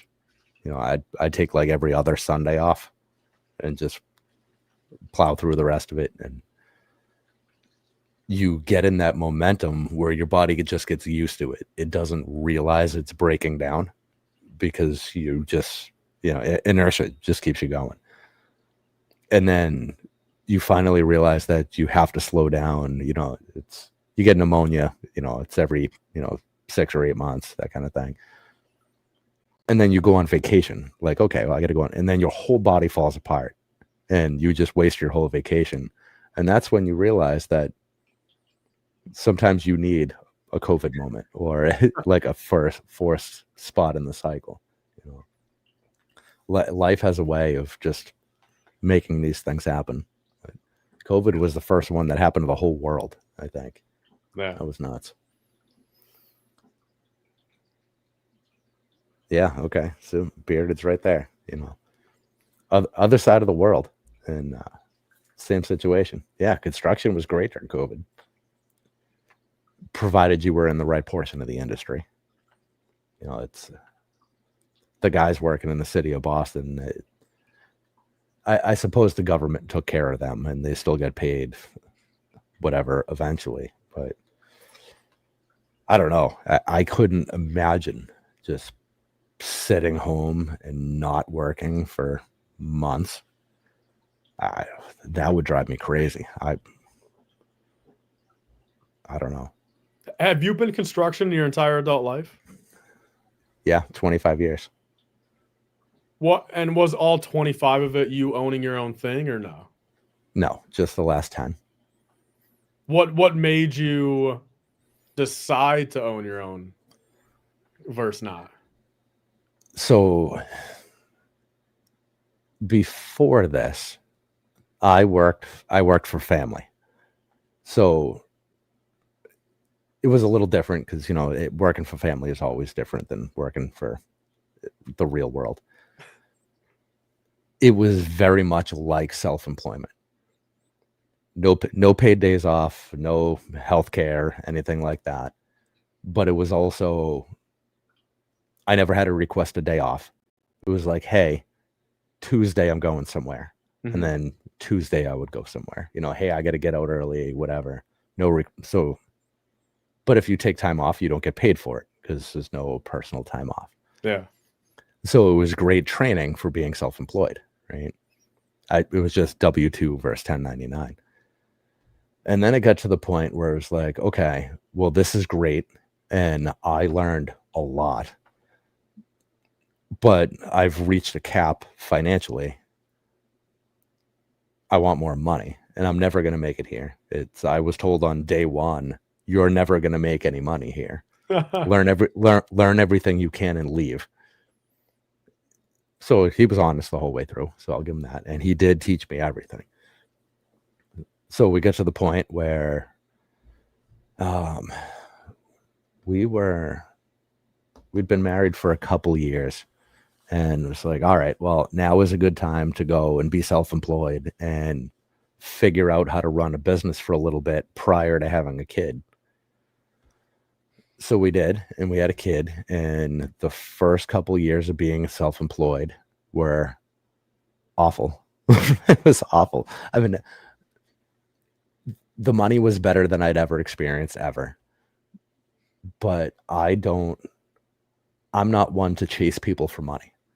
Mm-hmm. I just feel like you do the work, and wherever you are in your payment schedule, they should want to pay you. The real world doesn't work like that, and people suck and whatever, chasing money and whatever. So eventually, basically the long and short of the story, because it's not worth going too deep, is working with my cousin, who was a general contractor not far from where I was. And he basically needed somebody to run the jobs for him. So it was like, okay, well, here's everything I have, and basically worked out a deal. And now I basically run jobs for him as a project manager of sorts. So still self-employed, but spoon-fed, which is nice. I see. Okay. Yep. So same thing, fully independent, come and go as I please, that kind of thing. But it's like, hey, where do you need me this week? Here's a list of projects. Basically take care of the jobs, work like they're my jobs, but somebody else has the problems. Somebody else has to chase the customers. Somebody else has to schedule inspections. I still have to meet with the inspectors a lot, but it's a pretty good gig. Heck yeah, seems like it. No, it seems like the best of both worlds. I mean, yeah, you have your freedom, but you don't have all the stresses of doing everything about it. I could never work with Papa Bearded. Yeah. Well, thankfully, this was not a. Now I'm working with a cousin. Before I was working with an uncle. Not related. I mean, they are related, but different portion of the family. And it's always worked out well. Sounds familiar. Yeah. It's, what are you talking about? Hold up. I've never worked with family. I mean, unless you count my dad coming down here sorting some Lego here and there and I pay him. I mean, but yeah, Coop, I don't know what you mean. Yeah. Family work could be good. It's very important to be able to separate business and personal. If you can handle that, then I mean, it's just like anything else in life. It's when they're different things to different things. Well, I mean, that's been one of my biggest. Well, it's one of the biggest flaws I have realized over the past couple of years, and especially the past year, of having everything under the same roof. At least for me, is being 2 floors away. From when I'm say sleeping or going up and versus in the basement here. It's like the guilt, even after doing a solid day of work, and say you're putting in your 8, maybe even a 9 or a 10. You get what you need to get done. Maybe, but again, then it's like, all right, I go upstairs and I'm going to bed or I go relax or whatever. And it's like the guilt that I sometimes feel in the fact of I'm 2 flights of stairs away. I mean, do I go for an extra hour and make it 11 instead of 10? And do I pack that last order? The guilt on being under the same roof, it does get to me at some points. If all of this was even just a 3-minute drive down the road, I feel like I wouldn't feel as bad about, all right, flip the lights off, lock up that building, come home. I feel like I wouldn't feel as bad about oh, let me drive back there and do more. But when it's, and again, sometimes literally if I'm getting something out of the fridge, I mean, the basement stairs are right next to the fridge. It's like, I mean, at that point, it's like, again, it does gets me sometimes the fact of like, do I go down and pack that order? But it's like I already spent a day's worth. It's like I just, it gets to me. Yeah, I feel like the answer is always yes. Always yes. I work till work. It's the Brick Dynasty stuff after 8 o'clock, 8 to midnight, 8 till 1. Work in construction, it's 7:30ish till 5 every day. It's if the weekends I'm not doing construction, I'm with the kids for the bulk of the day. I'll do Lego stuff every minute that they don't need my attention. That's the fun part about not having any hobbies is I get paid for the things that I enjoy, and why ever stop, right? Yeah. So if you live there, I mean, why not pack that last order? Like, I guess for mental health purposes, maybe.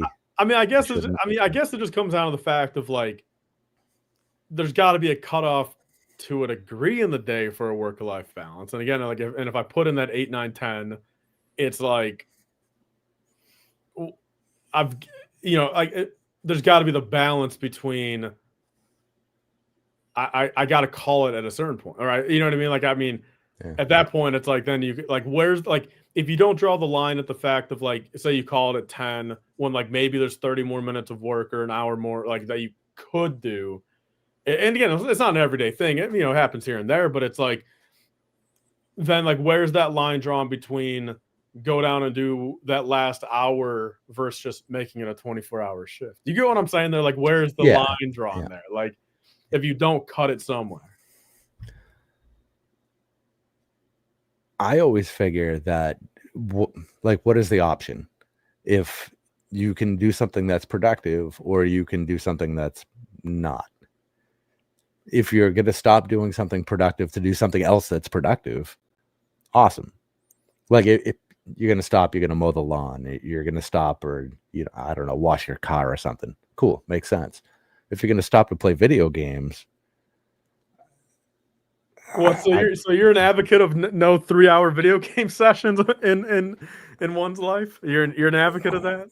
The last video game I played was Crash Team Racing in 2002, maybe 2001. It's been a minute. Yeah. I can't justify the time. It's. And do you think that attribute is something that you have gained throughout the years, or have you just genuinely felt like that for 25 years? So. Basically felt like that for 25 years. I don't. Part of it is probably a problem. Like, it's probably a problem of some sort. But like, I really don't know how to stop things. And it's a little problematic, but I don't.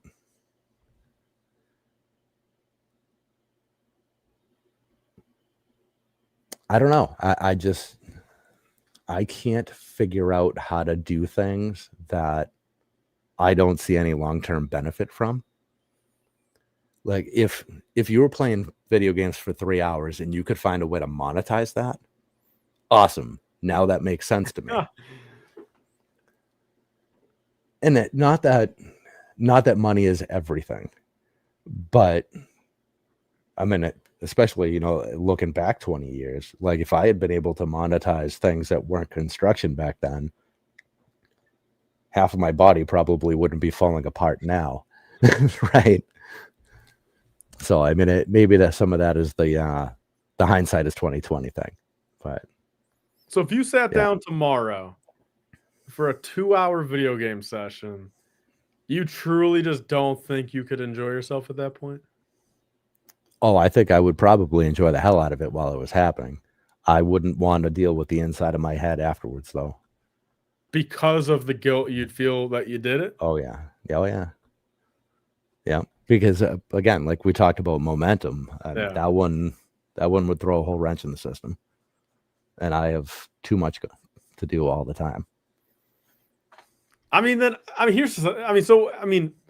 Do you truly have any downtime throughout your week then?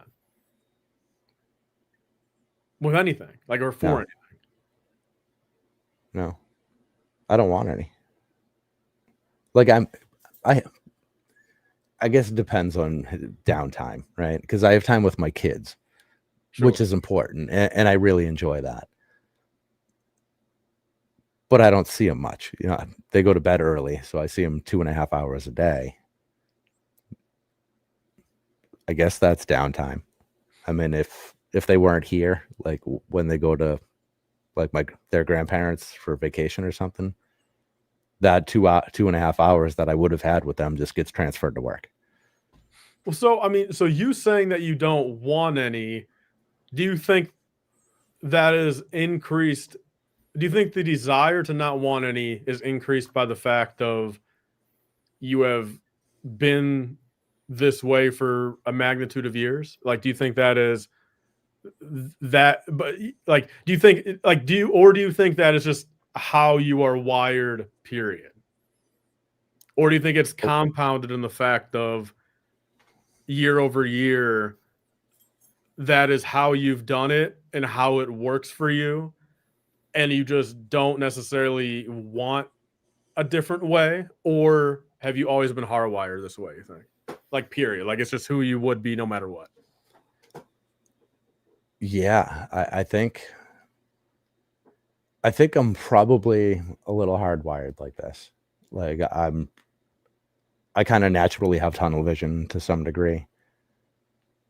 I like the idea of at least attempting to be awesome at everything I do. Now, and I think putting the effort into it means a lot more than how successful you are with that.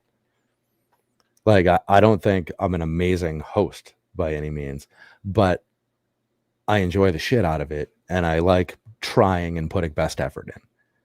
And that's how I try to do everything. I try to put my best effort in, and I try to get a little better every time at everything I do.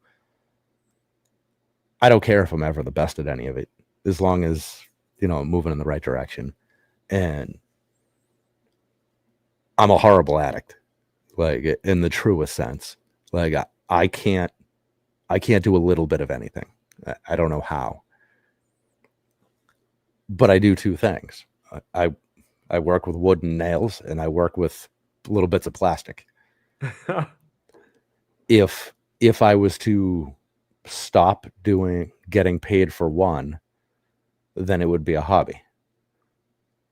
Either one. If I was to stop getting paid for either one, it would just be a hobby. Why would I have a hobby if I could just get paid for the thing? If you're going to be doing exactly the same thing either way, you might as well get paid for it. And if you're going to get paid for it, you might as well do more so you can enjoy what would have been your hobby, but is now a job. You know what I'm saying? Yeah, I mean, and I guess, I mean, I 100% agree with that sentiment of, like, I mean, I guess it just comes down to the fact of the reality of, like, not everyone could do that with everything, but, like, I guess for you, I mean, if you have made it work, I mean, I guess that's right. I mean, if there isn't even a third thing you'd want to do anyway, let alone if it is not monetizable, may as well just keep at it and striving with the two things you have that are working. I mean, I guess, yeah. I mean, that is just true. Yeah, I agree with that. Yeah, I mean, I would love to put, you know, a whole bunch of travel in the mix, but that's hard to do when you have two businesses you're running and you have two little kids. So, you know, put the Bricklink store in an RV, man, and go cross country with the Bricklink store in the RV. Yeah. I did toy around with the idea of doing the renting a camper for Brick World this year and bringing a lot of Lego up to sell. But by the time you factor in gas and the camper rental and everything else, it's what are you really making? A lot of it up. Yeah, it's not even worth it. So I was more interested in just actually taking the ride and the adventure of it all, and trying to transport enough shit to actually make it worthwhile would be fun. Like the actual process would be more enjoyable than the potential results, but I thought it could have been cool. But why put that much strain? I mean, I've turned into a big advocate of just, I myself try to keep Brickworld as like thoughtless as possible in the fact of I don't want to worry about anything other than in the moment having a good time. Like I just like I don't want to, like, I mean, I used to bring mocks and everything like that, but I feel like I don't want to bring a mock now just solely due to the fact that I don't want the stress of setting it up, doing this or that, feeling like I need to be by the mock maybe to talk about like, and even to sell stuff. Like, it's just, I don't know. Like, I feel like the value I get out of like a 7-day period of time with nothing to worry about other than being around 50 of my friends and people I could talk to and like-minded people. Like, I feel like that's what Brickworld's really turned into me. Like, just like literally an annual friend to get together, like nothing more. That's awesome. That's really cool.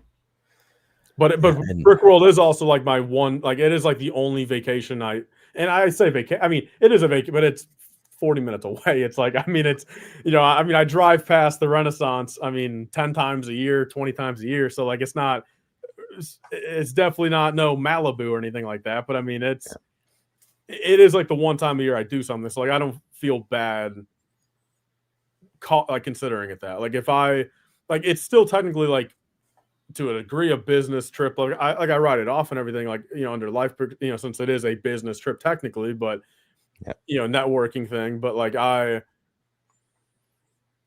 personally just view it as just like, let's just make 1,000 memories, and like I don't want to try to sell something or bring a mock. I just want to make memories. Yeah. And you've been going for how many years now? Some kind of forever. 2013 was the first. And the only one I've missed is 2019. Wow. That's awesome. That's a good run. Very good. You've seen some pretty good changes there over the years, I would imagine. Yeah, I mean, I've seen changes in the fact, but like, I mean, nothing beats the fact of like this new era of, I don't know, you know, I mean, I feel like just like the whole integration of like the ACOP sphere and, you know, sure, people that came from like my channel or just like the whole, like, you know, I don't know, at this point it's probably multi-hundreds, but like just even say there's like 100-person like umbrella of like the wider sphere of like this group of people. Like, I just feel like it's just, I don't know, it's truly just like remarkable. I don't like, compared to at one point, I feel like, you know, if we're talking 5 years ago, 7 years ago, like it really felt like it was to the point where like at Brickworld, it was like kind of a hard cutoff on the fact of like you'd be around the same like 5 people, like they were kind of like smaller groups of like the same 4 to 8 people. But like now,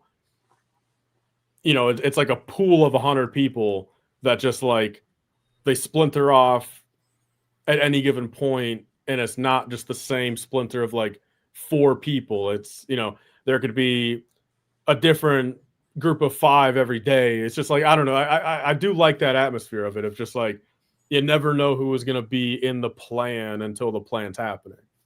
Yeah.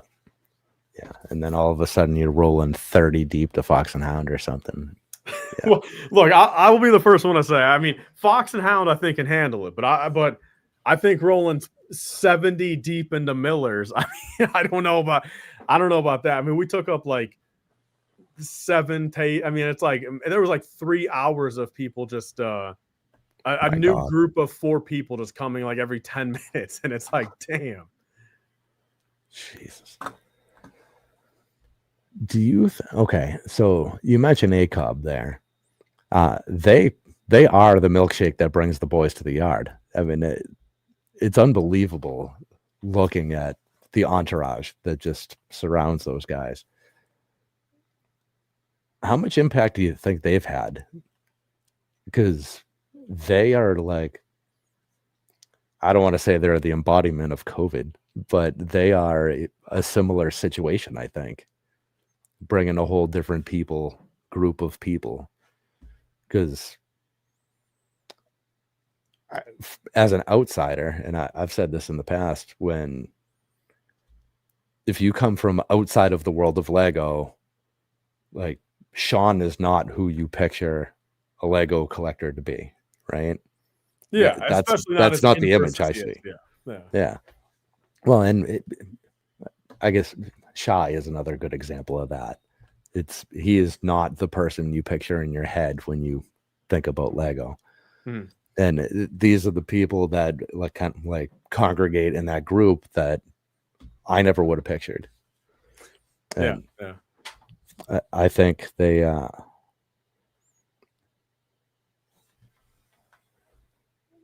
a fit in the community I never would have expected.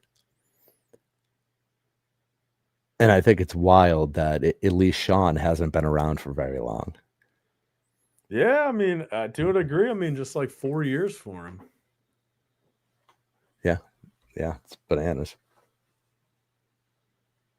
I picture a William and a big T when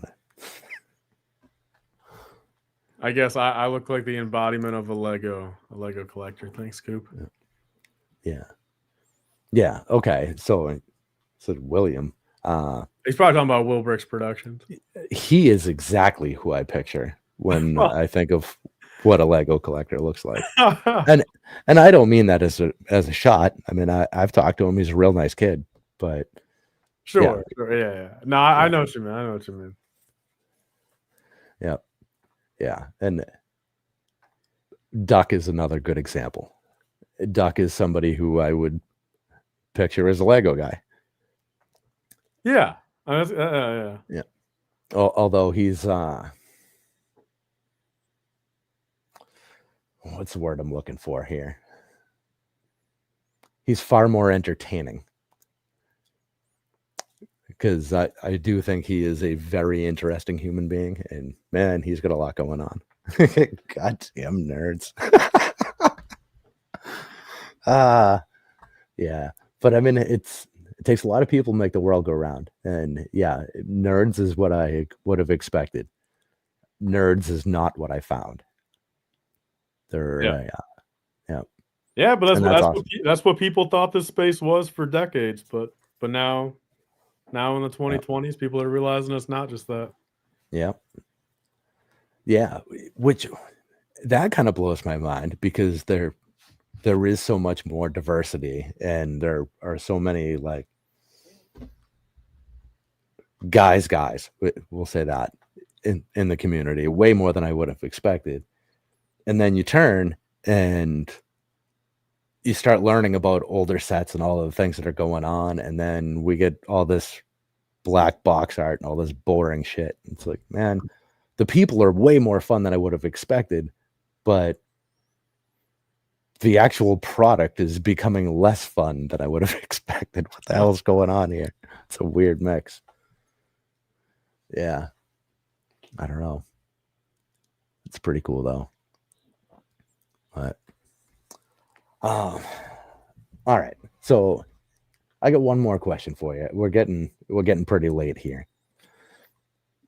Yeah, but I mean, I don't mind the yeah. A 3-piece ain't nothing, but for me. But no, I get it. I mean, one question's cool. I mean, we can close it off with one. Yeah, I mean, I don't know if one will actually stick because you know how that goes. Dirt roads are fun roads to travel. So now you've talked about your break. We had mentioned Austin show there.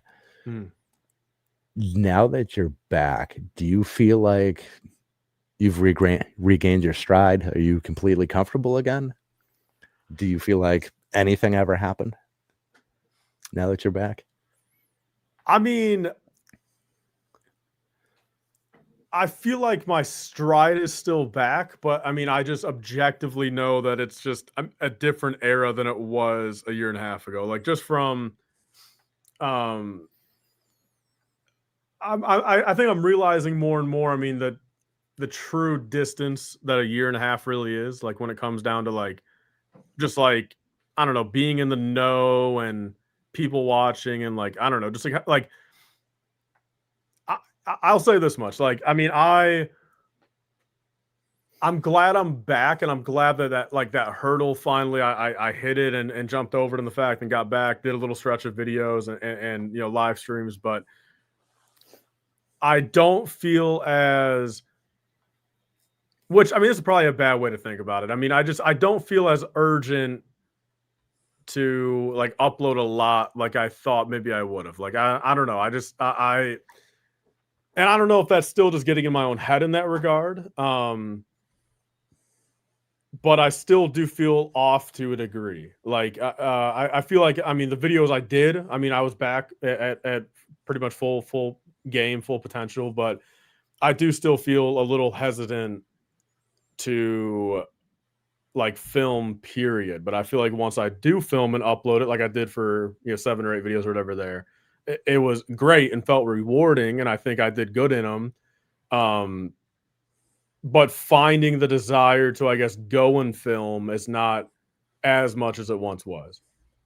But if I do film, I don't regret it. Like, so I don't know. Like it's tough. Like I mean, if you want to know the truth of it, like I do feel like, I mean, it's not, I mean, it is on my mind, like to an extent of like after a year and a half break, as much as I still want to talk about stuff, it's like I almost, even just strictly speaking from my own perspective of myself, I almost feel like, are my opinions even relevant anymore when there's like now like a year and a half gap in the middle of, well, because all right, this kind of ties it back to like a personal life thing that I still feel too, and I wonder if other people think this way as well, but like I always view, I'm 24 now and been through a lot of different eras and I had a lot of different friends and people in my life and everything. And I feel like to an extent,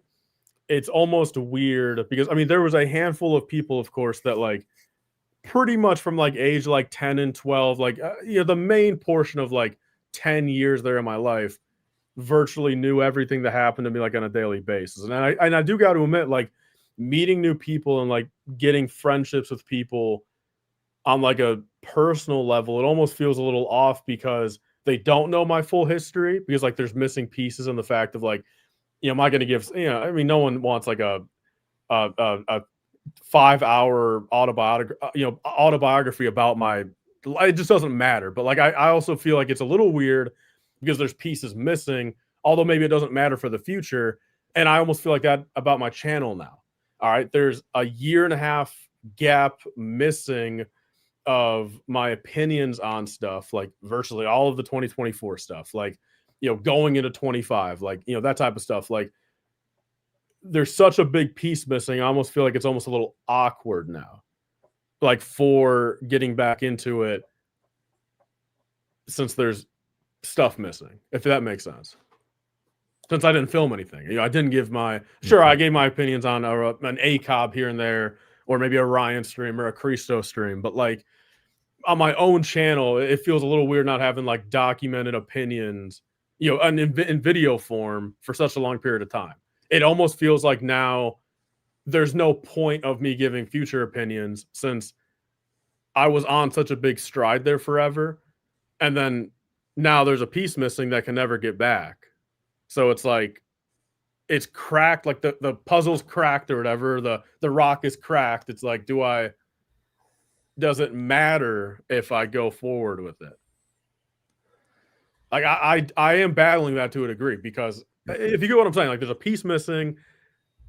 I feel like it's not as serious as it was before the piece was missing, if that makes sense. It does make sense. I get what you're saying. And it makes me think of something Claire said ages ago, the plastic architect. I forget who she was talking to.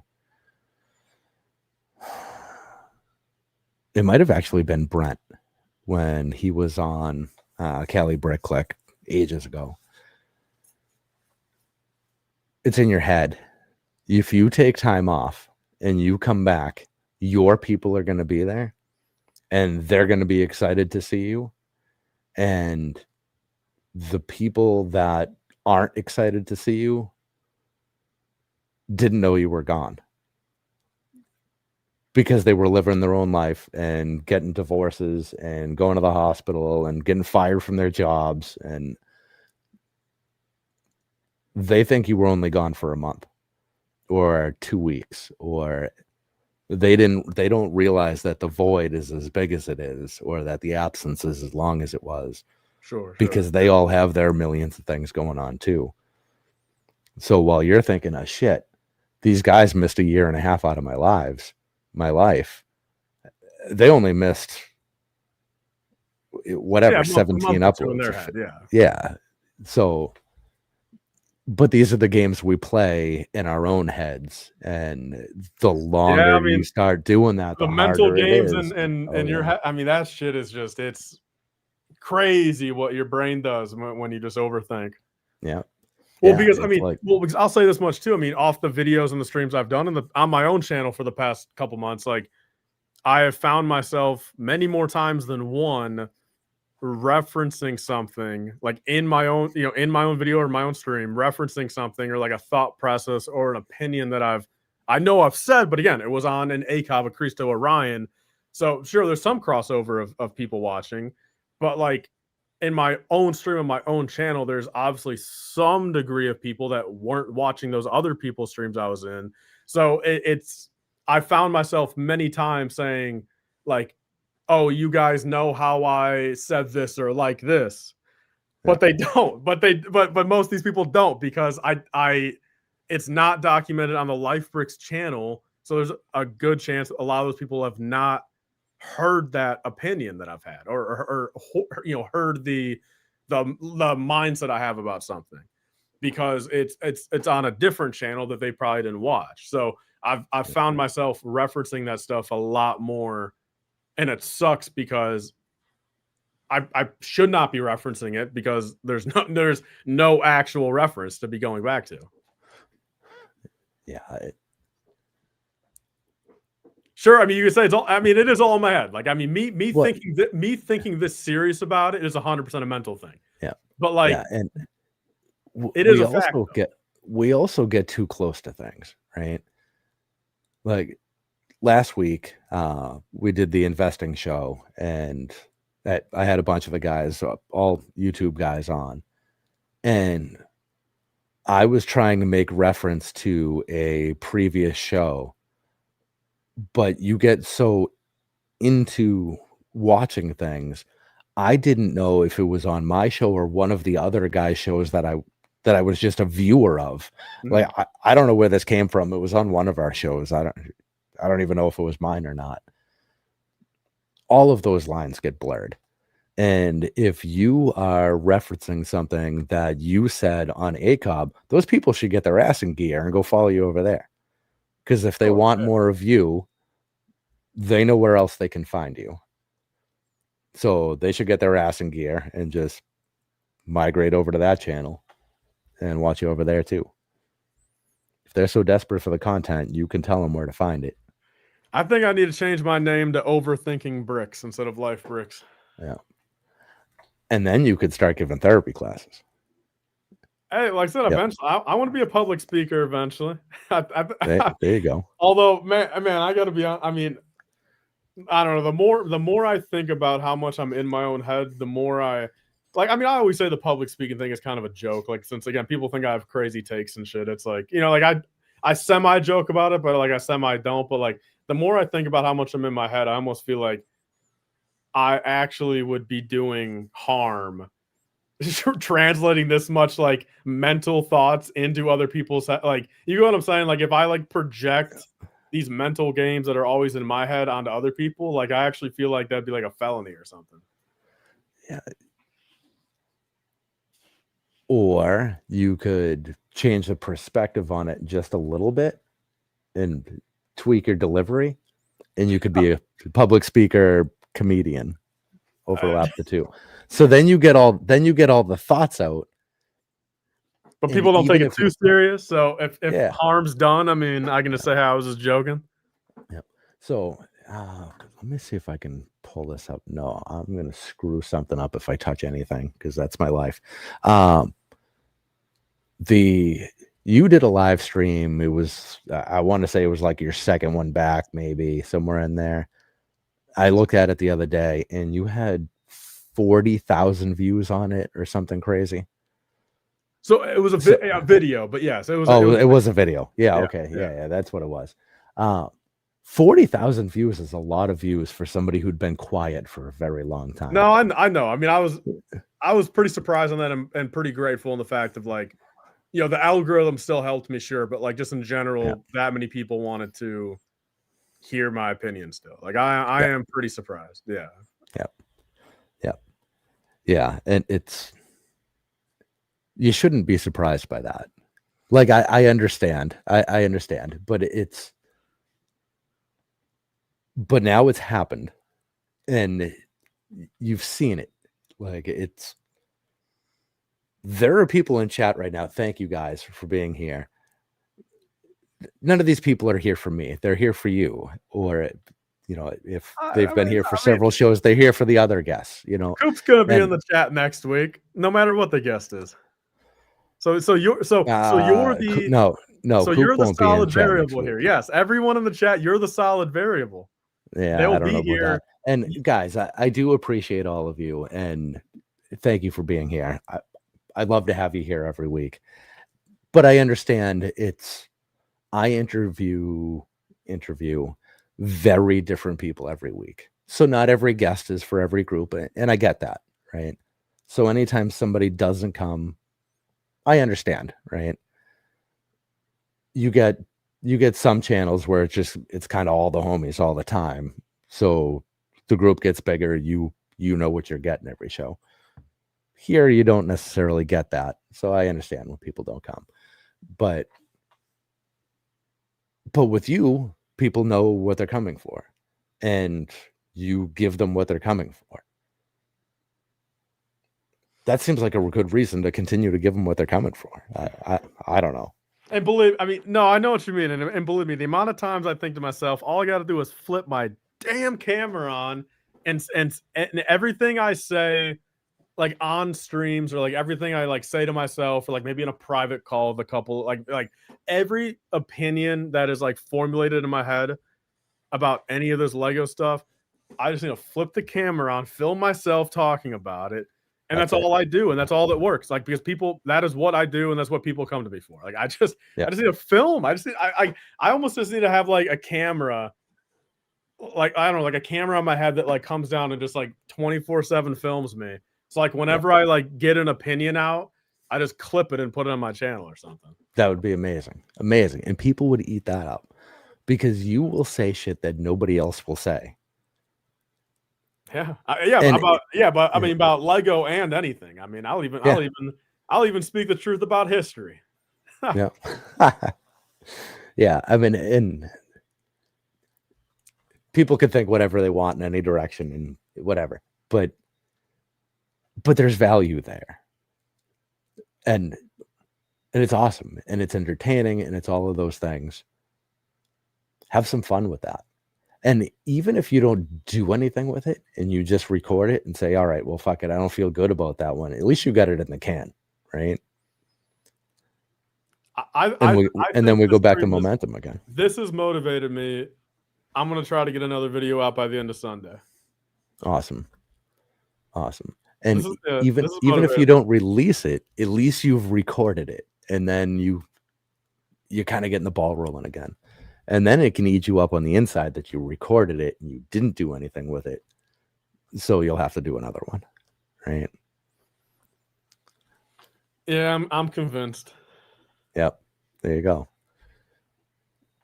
There's a lot of people very excited to see more.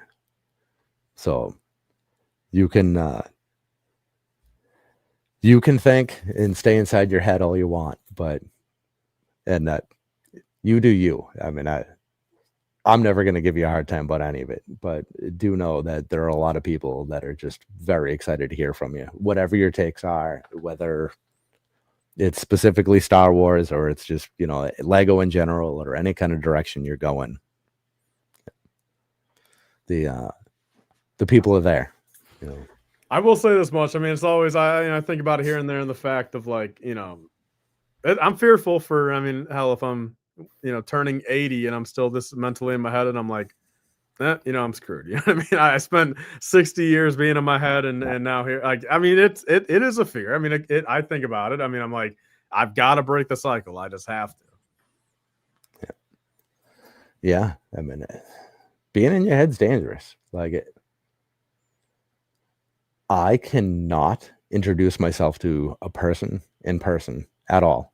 I can't. I can stand next to them and never meet them. Damn. But I can email anyone and say, "Hey, you want to come on the show?"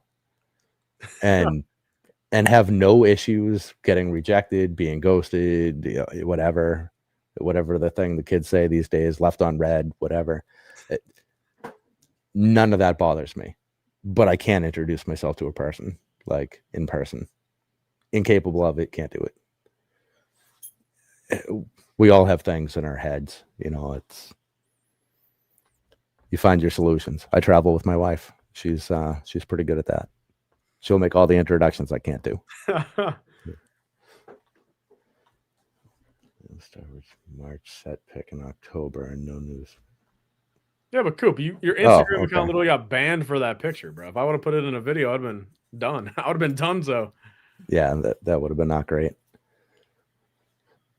Was that the one with the Pikachu brick heads in the front? Yeah, the X-wing in the background. Yeah, and the Pikachu. Yeah, man, it's a weird situation. Was that? So I'm trying to understand for scale on that X-wing. Is that X-wing both the same size as what's that one that's out now? The V19, the folding one. Is it that size range? I mean, Coop might know the truthful thing on that. I mean, I don't know about size, but I do know it's ugly. You can tell. Well, yeah. I mean, I guess you could tell well enough from that pic. It's just. I mean, it's not even like the proper shaping, like size or not. It's just like not even. It looks like an A-wing mixed with, like, it's like an A-wing shape almost with X-wing wings. Maybe it's another mashup set in disguise. Maybe it is. Yeah. So you get that, and you get the TIE Advance for the same price as the X-wing TIE Fighter mashup now. But you get 2 smart bricks out of the deal. Yeah. Well, no, hold up. No, because the smart bricks sets are going to cost. I mean, the X-wing's 90, isn't it? Isn't the smart brick X-wing? Is it 90? That much? Holy shit! Am I totally off base on that? I thought X-wing was. Yeah, X-wing is 90. TIE Advance is, I think, 70. Or am I wrong on that, Coop? That is friggin' ludicrous. I knew they were expensive. I didn't realize they were that. Yeah, look, yeah, Coop. Yeah, X-wing is 90 and TIE is 60. Okay, 60, not 70 on the TIE. Yeah, it will rot on shelves. Yeah, I seriously want somebody to get the Pikachu, and either of the. I mean, if you have a TIE Advance that's making Pikachu sounds as you swoosh it around the room, that would be amazing. And it would make me really happy to see somebody record that. That will be interesting to see. I mean, if those are going to, like, I mean, how are they going to lock those to only make sounds and motions, like, for the specific vehicle it's a part of? You know what I'm saying? Like, I mean, like, yeah. How are they going to lock it to only having a TIE Fighter swoosh in sets that it comes in with a TIE Fighter? I really have no idea. I kind of, in my head, it works like the sound wave brick in the new Transformer set there, which I think is awesome. Just picture that with some kind of like Bluetooth compatibility, right? So it's actually fed by the other sets that are compatible with it, something like that. I mean, just pulling ideas out of my ass because it's Lego and it's only going to work 3 times, and then, but it'll be interesting to see. I agree with hate Coop. tech and Lego. Yeah, the tech is stupid in Lego, in my opinion. Rebrickables that involve hacking the sound brick, yes, or smart brick. Okay, yeah, there you go. Yeah, I mean, what was that thing that the resellers were all about? I think it might have been some TikTok thing, some like remote that you could program to people's garage doors or to like their car locks. I don't think I saw that one. Yeah, I forget exactly what the hell it was, but it was a pretty big deal, and I think they finally got outlawed, as they should have.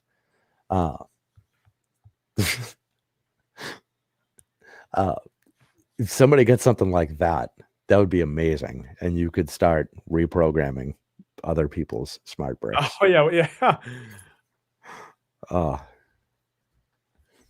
Yep, that's a bad gag coming down the line. Somebody's going to use those that are brick world, and there's going to be some bad pranks mixed in there. I mean, it will be interesting to see. I mean, how often the smart bricks are used at mocks or used on mocks at Brickworld. That will be interesting.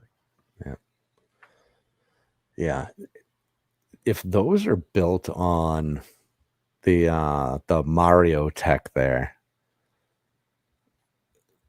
maybe it's not that far of a reach, because all of the Mario stuff connects with all of the Mario stuff, right? There's no sections that are specifically Mario or specifically Luigi.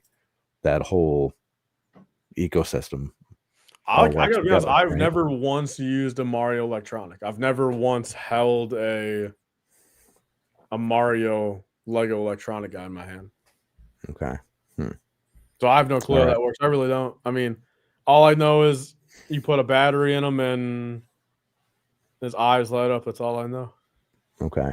Yeah, I know they do some things. Okay, that's about as far as I got. I think they do interact to some degree. I think when you lay him down, he falls asleep or something too. It's kind of interesting. But I'm thinking if they make those interact with all of the different sets and work with the 3 starter courses, they can probably do the same thing. So Star Wars stuff works with just Star Wars, and Pikachu works with just the Pokemon stuff, or whatever the other animal things are there. Animal things, yep. Are they just monsters? Are they animals? What are those Pokemon? Oh, so you know nothing about Pokemon? I know very, very little. I mean, in early seasons of Pokemon, there were like real life animals mixed in. So like you would argue that Pokemon aren't animals at that point. But I mean, I honestly still don't know like the true. I mean, that might be like a Brent question at that point. Like, are they like legally considered animals or monsters? I don't know. I couldn't give. I don't know. I mean, I don't know what they would legally consider them. All right. Yeah, I've heard him.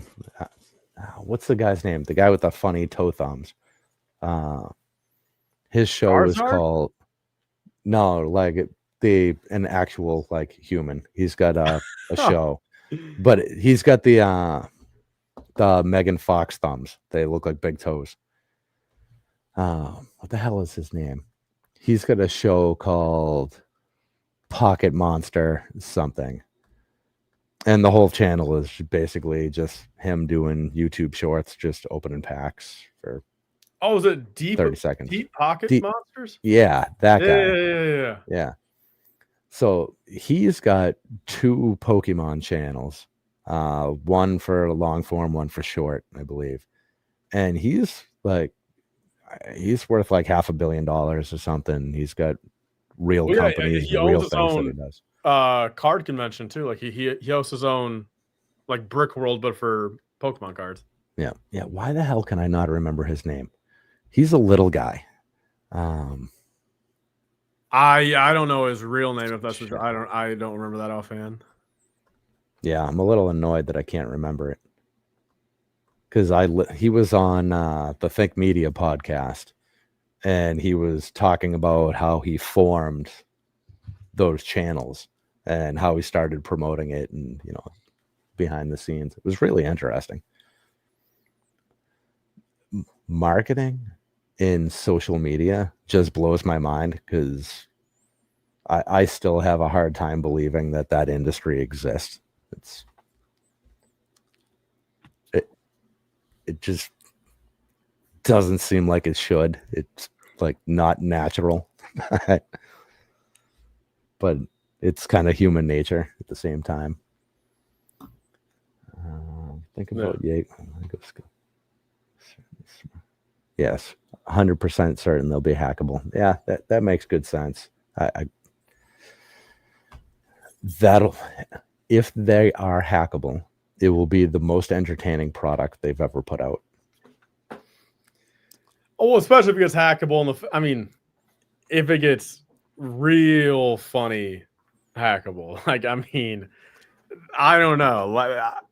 Lego, hopefully they put for their own sake, hopefully they put some sort of safety net on the fact of, so there's not like inappropriate stuff playing like that. So, man, neither of us can answer this. All right. So, guys in chat, maybe you can help us out here. Is the smart brick also have a display on it? Because I think Mario's stomach or something, or face somewhere in there has some kind of digital display. Am I making that up? Is that a real thing? Yeah, because doesn't it show like coins or something? Doesn't it like virtually show coins like jumping up or like going into them or something? I don't know. I thought there was some kind of display there. Because if he's sleeping, how do you tell he's sleeping? Is it just the snoring sound? I think his eyes just go like half. I think they go like partial black, I believe. Okay. All right, here we go. Mario's chest is a display. Is that the smart brick? Yes, a small screen. Okay. Yeah, now I really want to know what the smart brick is. If it's just audio, if it's audio and a display, can it also have color? And his eyes change. All right. Well, Coop might know. When's the actual earliest time a smart brick will be on the shelf? Like, is it in March with the X-Wing or TIE, or something coming in January? Maybe Coop knows. Like, not even just Star Wars, but for anything. I thought there was something. I don't remember if it was LAN or if it was like a very specific region that got some Lego City sets that had the smart brick in them. I don't know if that was this year or last year. I wouldn't even know where to look to see where I saw that. Q1 26. Smart brick has lights. Okay. Coop right on top of it, as always. Yeah, that would be pretty cool. So you put the smart brick in, a Lego City police car or something, and you actually get strobe lights on the roof. That would be with the sound.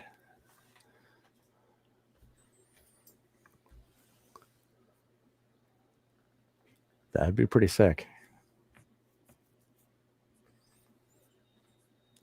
And then you end up with $90 Lego City police cars, so maybe it's not so good. UK had a smart brick city set market test. Perfect.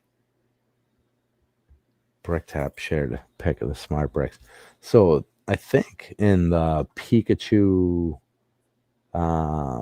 X-Wing picture, that was a smart brick that was up above Pikachu, right? Yeah, it was like chrome silver or something, I think.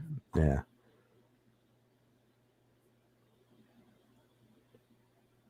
Yeah, it looked like a combination of a brick and a car battery. It's a chunky looking thing. Huh. Right.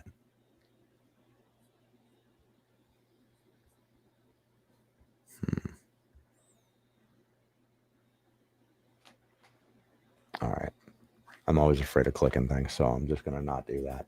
But all right, man, it's 1:45. I think we should probably wrap. I have to get up in 5 hours, so I got probably one time we final should go. thing for you, but just All right, I love it. just rapid fire because I don't Okay. think I've ever asked this. What is Top 3 fruits. What are your top 3 fruits? top 3 fruits? Oh, Yeah. excellent.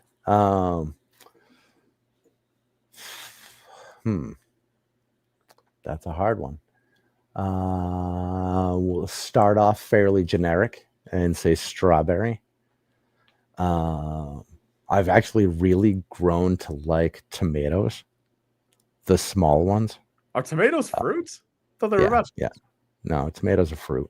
I don't know. We might need Coop to answer that. Coop, are tomatoes vegetables or fruits? All right. So mango, kiwi, strawberry that's got drink written all over it.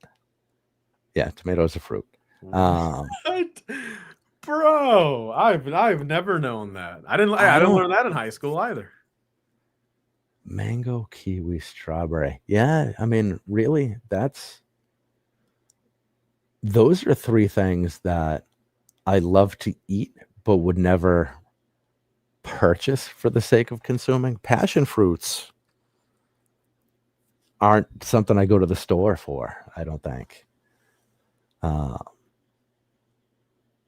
Yeah, I don't know. The passion fruits are great. Pineapple's awesome. Pineapple and Kettle One is even better. So strawberry, tomato, and then lock in a third. I'll go pineapple in the third because you can eat it or drink it. I think is the good way to go there.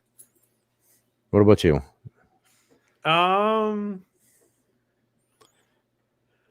I think I'm to the point where I think cantaloupe number 1. Cantaloupe's a good one. I think cantaloupe 1, strawberry 2, green grapes 3. Green grapes. Okay. Yeah. Green over like purple. Grapes. Yeah. You get more for your money with the green ones, I think. Well, I mean, so the thing is, I'll eat a purple grape. I'm not gonna not eat a purple grape, but I prefer the green. But it's like grapes are my top 3, but anything like grape flavored, I can't stand. Like I can't stand a grape flavored Fanta or grape juice separate. Like I just can't do it. Wow. Yeah, I'm good with the grape juice. Grape juice is awesome if you want to just really destroy something. Like if you have something terrible that like bad medicine or something like that you really want to drown out the taste, grape juice is awesome for that. It's good for burying terrible flavors. It's a good feature. Throw vodka and grape juice. Yeah, you put Kettle One all over pineapple, and it is just wonderful. I don't know if I do it on grape juice. I probably would. But the biggest issue with grapes is that they're called white and red, not green and purple. Okay. Yeah, that is odd. I wonder what that's all about. Grape flavored medicine. Yeah, why not?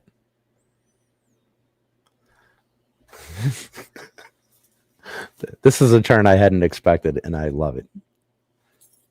Well, that's like the LifeBricks gold standard question is I got to know everyone's top 3 fruit. Yeah. Man, some of the lists that you've talked about, I could not even pick a thing. I think I've had 3 different flavors of energy drink in my life. Have you ever had a Ghost energy? I don't think so. I mean, typically I only get coffee flavored energy drinks, and that's only if I can't get to a Dunkin' Donuts because they're closed. It's the middle of the night, whatever. Like I said, I'm not sponsored by them, but I will advocate. I think you got to try at least one Ghost in your life. Yeah, I mean, odds are I'll end up trying one at some point. But my wife was drinking a lot of energy drinks. That was Does more she her drink speed. Ghost? Yeah. Oh, Yeah. she does drink Ghost. Yeah. Well, she's not drinking much in the world of energy drinks anymore, but she's toned that way back. But yeah, I think she's had damn near everything at this point. Yeah, I basically just drink coffee and water, and I'll have some beers going out or something once, twice a year, basically at this point. How do you make your much. coffee? What's your preferred cup of coffee? At home, I drink Stoke iced coffee. The cold brew comes in a bottle. Dunkin' Donuts, I do caramel cream and sugar iced coffee because I don't eat candy. So iced coffee is as close as I get to candy. Do you add anything to the at-home one? Nothing.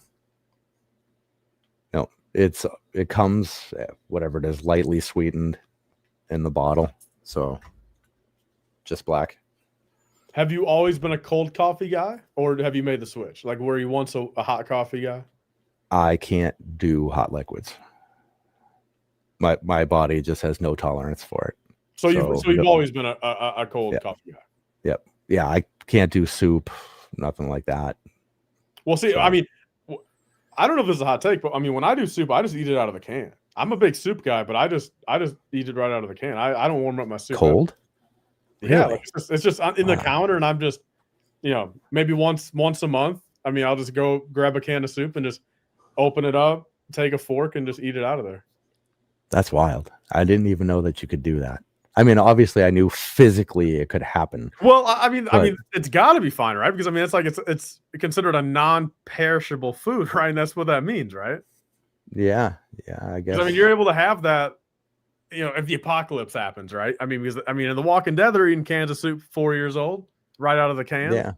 Yeah. I mean, that all makes perfect sense. I guess it just never occurred to me. I mean, in my opinion, look, it comes down to the fact of like, do I want to spend 5 minutes heating up a pan, effing around just to get it warmed up? Like, it's just not like that is just not worth it, in my opinion. Yeah, that's so wild. I mean, like I'll say this much: if I could just put the can right, like in the microwave, say for a minute, like that's one thing. But obviously, you can't do that. But like to dirty up a whole pan or a pot, you know what I mean, just to warm up your soup.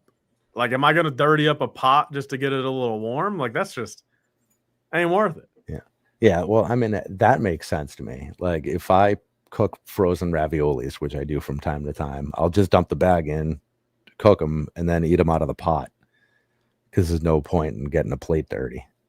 Like, if the wife and kids are gone and I'm just fending myself, I'm not going to make a real dinner. That's good enough for me. No. I mean, I agree. I mean, I've turned into a big advocate of. I mean, just I think for the rest of my life I'll be like a plastic utensil guy. Even like I don't know, like just I'm not even like. I mean, I grew up being a metal utensil guy, but it's like nothing better than just throwing away your plastic fork and your paper plate. I mean, just then not have to worry about dishes. Nothing better. Yeah. I think I'd feel bad doing that for like a lifetime. That's a lot of waste. It's a lot of waste. Yeah, it is really convenient though. Yeah. So okay, so with Coop's thing with bad. I mean, am I just crazy, or I mean, plastic and paper are recyclable, and isn't being recyclable good for the environment? I think they've shown that for the most part, recycling isn't even worthwhile. Like, not worthwhile, but at least still, recyclable products still doesn't hurt the earth. It's just not worth it for it to happen. Like, I mean, from like a monetary perspective, I mean. Well, you don't add to the landfill as much, which is a net positive. But there's also a ton of pollution involved with actually, melting everything down and repurposing it, right? Like, I mean, think about how much heat it requires to melt things, and where does that exhaust go? Yeah, no. Yeah. Don't pollute like Lego. Yeah, well, that's why we have Bricklink, so there's less Lego pollution. Can't find anything plastic in Australia. Paper or wood? Yeah, paper straws are for shit and should not exist. Yeah, paper straws suck. Yeah, they should not be a thing. I don't like metal straws either. I think plastic is the perfect straw. Dunkin' Donuts is the perfect straw. Yeah, those orange ones do hit. They are nice. Yeah. Yeah. I swear the only reason I've never been able to quit coffee is because I like the Dunkin' Donuts straw. It's my preferred method of drinking. Yeah. Yeah. My coffee at home is still in a Dunkin' Donuts cup with a Dunkin' Donuts straw. So you just keep one of those. How often do you like? How many uses do you use that Dunkin' Donuts cup before you get a new one? So I get a coffee in the morning and then a coffee on my way home from work. When I finish the coffee, my second coffee of the day, I reuse the cup for my nighttime coffee. So you do a double Dunkin' every day? I basically do 3 larges a day, 2 from Dunkin' Donuts and 1 at home. Damn. So what are these things? They're 24 ounces. You're doing very well for yourself if you can do a double Dunkin'. Yeah. It's doing well for myself. How? Not twitching? No, from a monetary perspective, if you can do a double Dunkin' every day. That's $8 a day. It's not that bad. It's not Starbucks. It's worse than $4 a day. Yeah, that's true. No, but I'm happy. I also only eat 1 meal a day, so the coffees are kind of my first and second meal of the day. I guess that's. I guess you just cancel out the cost of meals. Yeah, I only eat dinner, so my breakfast and lunch are coffee. Were you ever a breakfast guy? No. We do breakfast for dinner once a week, and I appreciate that. But breakfast as a meal, not breakfast as the time of day. Pancakes or waffles? If for quality, waffles; for quantity, pancakes. That's actually a good ass piece of logic right there. I've never heard it put that way. Yeah. If I just want something like super tasty and delicious, it's going to be a waffle. If I'm looking to fill my stomach and I need like a piece of lead in there, then pancakes are the way to go. And I put peanut butter on them. Chocolate chips or just peanut butter? Just peanut butter. A little bit of protein in there. That's real true. Peanut butter, preferably. We'll go Teddy.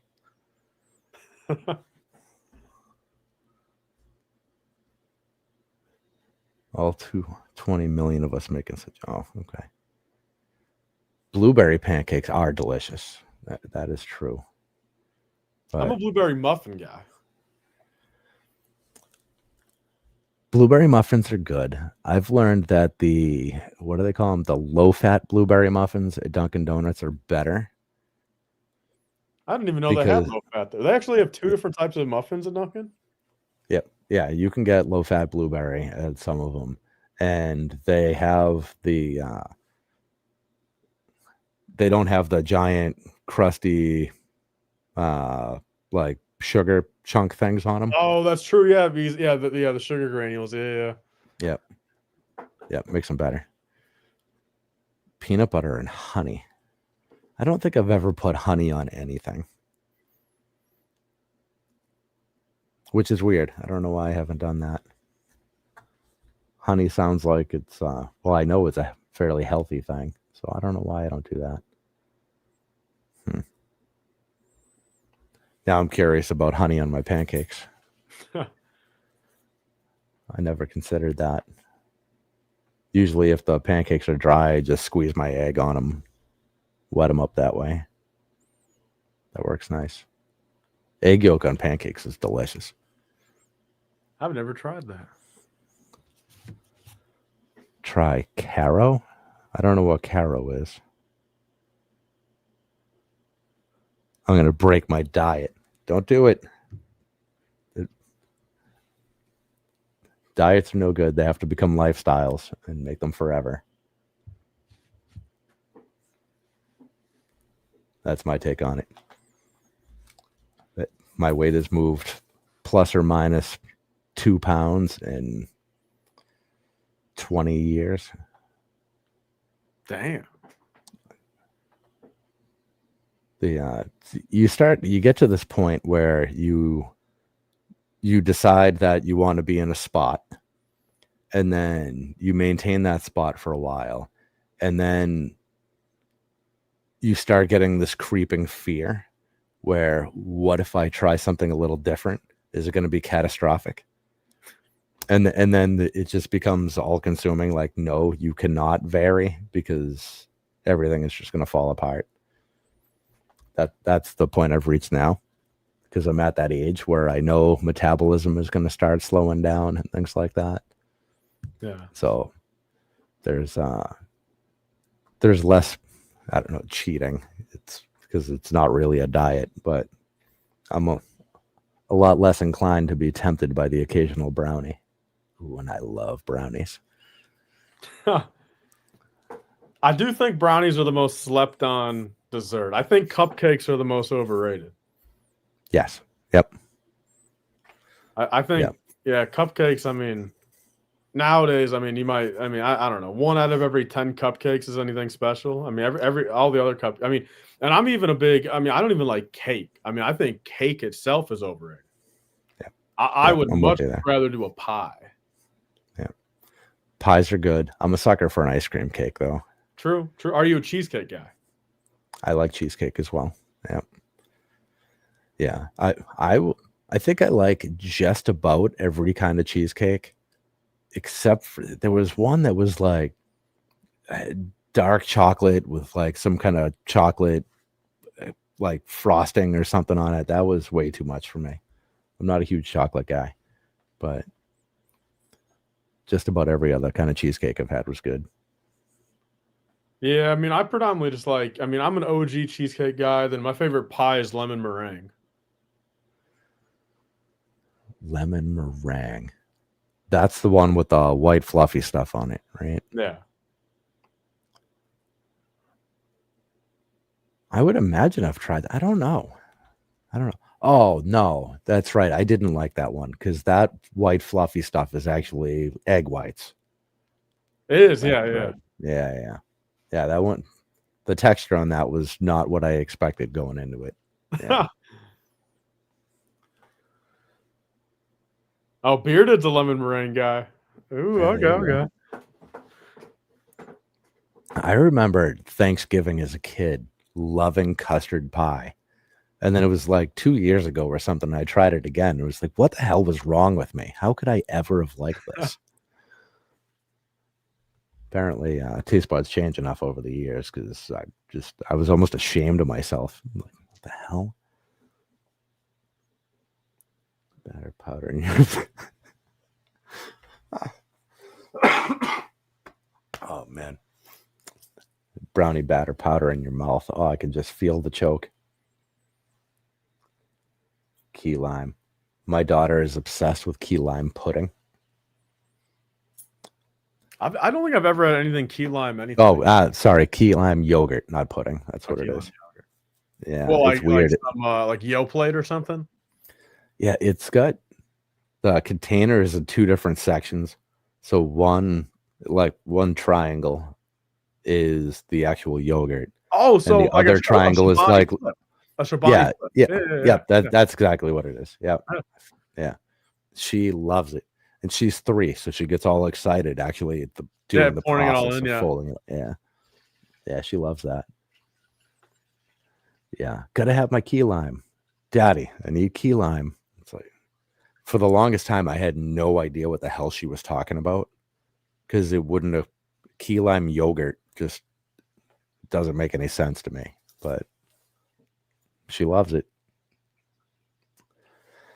And it's hard to get kids to eat anything that has protein in it, I've learned, or at least in my house.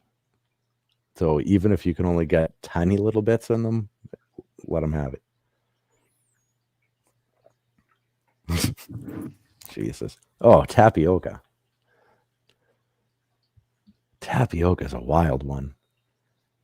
I don't know. What is that stuff that's like, it's like a cross between bone marrow and rice that's mixed in there? It's like, I don't know, strange things in tapioca. Creme brulee. There's a creme brulee beer that's phenomenal. Who the hell makes that?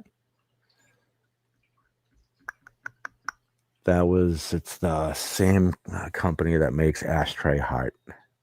I'll have to look that up at some point. Find that again, because that was really good. All right, now it's officially 1. I definitely have to. The stream just hit the 4-hour mark. Yeah. No, I mean, like I said, I got no problem going long. I mean, I'm always trying to push for long. I just like talking. And like I said, I mean, it's the first time, I've been on this. I mean, like I said, we had some solid discussion. I mean, we got to know each other a little bit. I mean, I had a great time. Yeah, this was fantastic. I really appreciate you hanging out tonight, as I like slurring my words now. I'm sleepy enough. Well, I don't know if you ever did repeat guests or anything like that, man. But I mean, if 6 months down the line or something, I mean, if you want me on for a part 2 or something, I mean, I'd be more than happy to come back on. I'd love that. That'd be great. Ken, who's next week? Next week is Jen from Jen's Build. She will be coming by to talk about vertical cities. She moved from doing all tables to vertical cities recently, and I think that's really interesting. And Jen is a good quality human being, and I like her a bunch. So she's going to come and hang out. And then we got LifeBricks coming on the week after that to talk about Not, which would be cool. He is the only person in the Lego community I've met outside of Brickworld. Did you meet him prior to Brickworld or after Brickworld outside of it? After Brickworld. He was actually working in the area, so he came over for dinner. It's kind of cool. Damn! Wow. Yeah. So it's actually been to my house. Well, apartment thing we live in, whatever it is here. But yeah, the only person in the Lego world outside of Brickworld. It's the one. So that's kind of cool.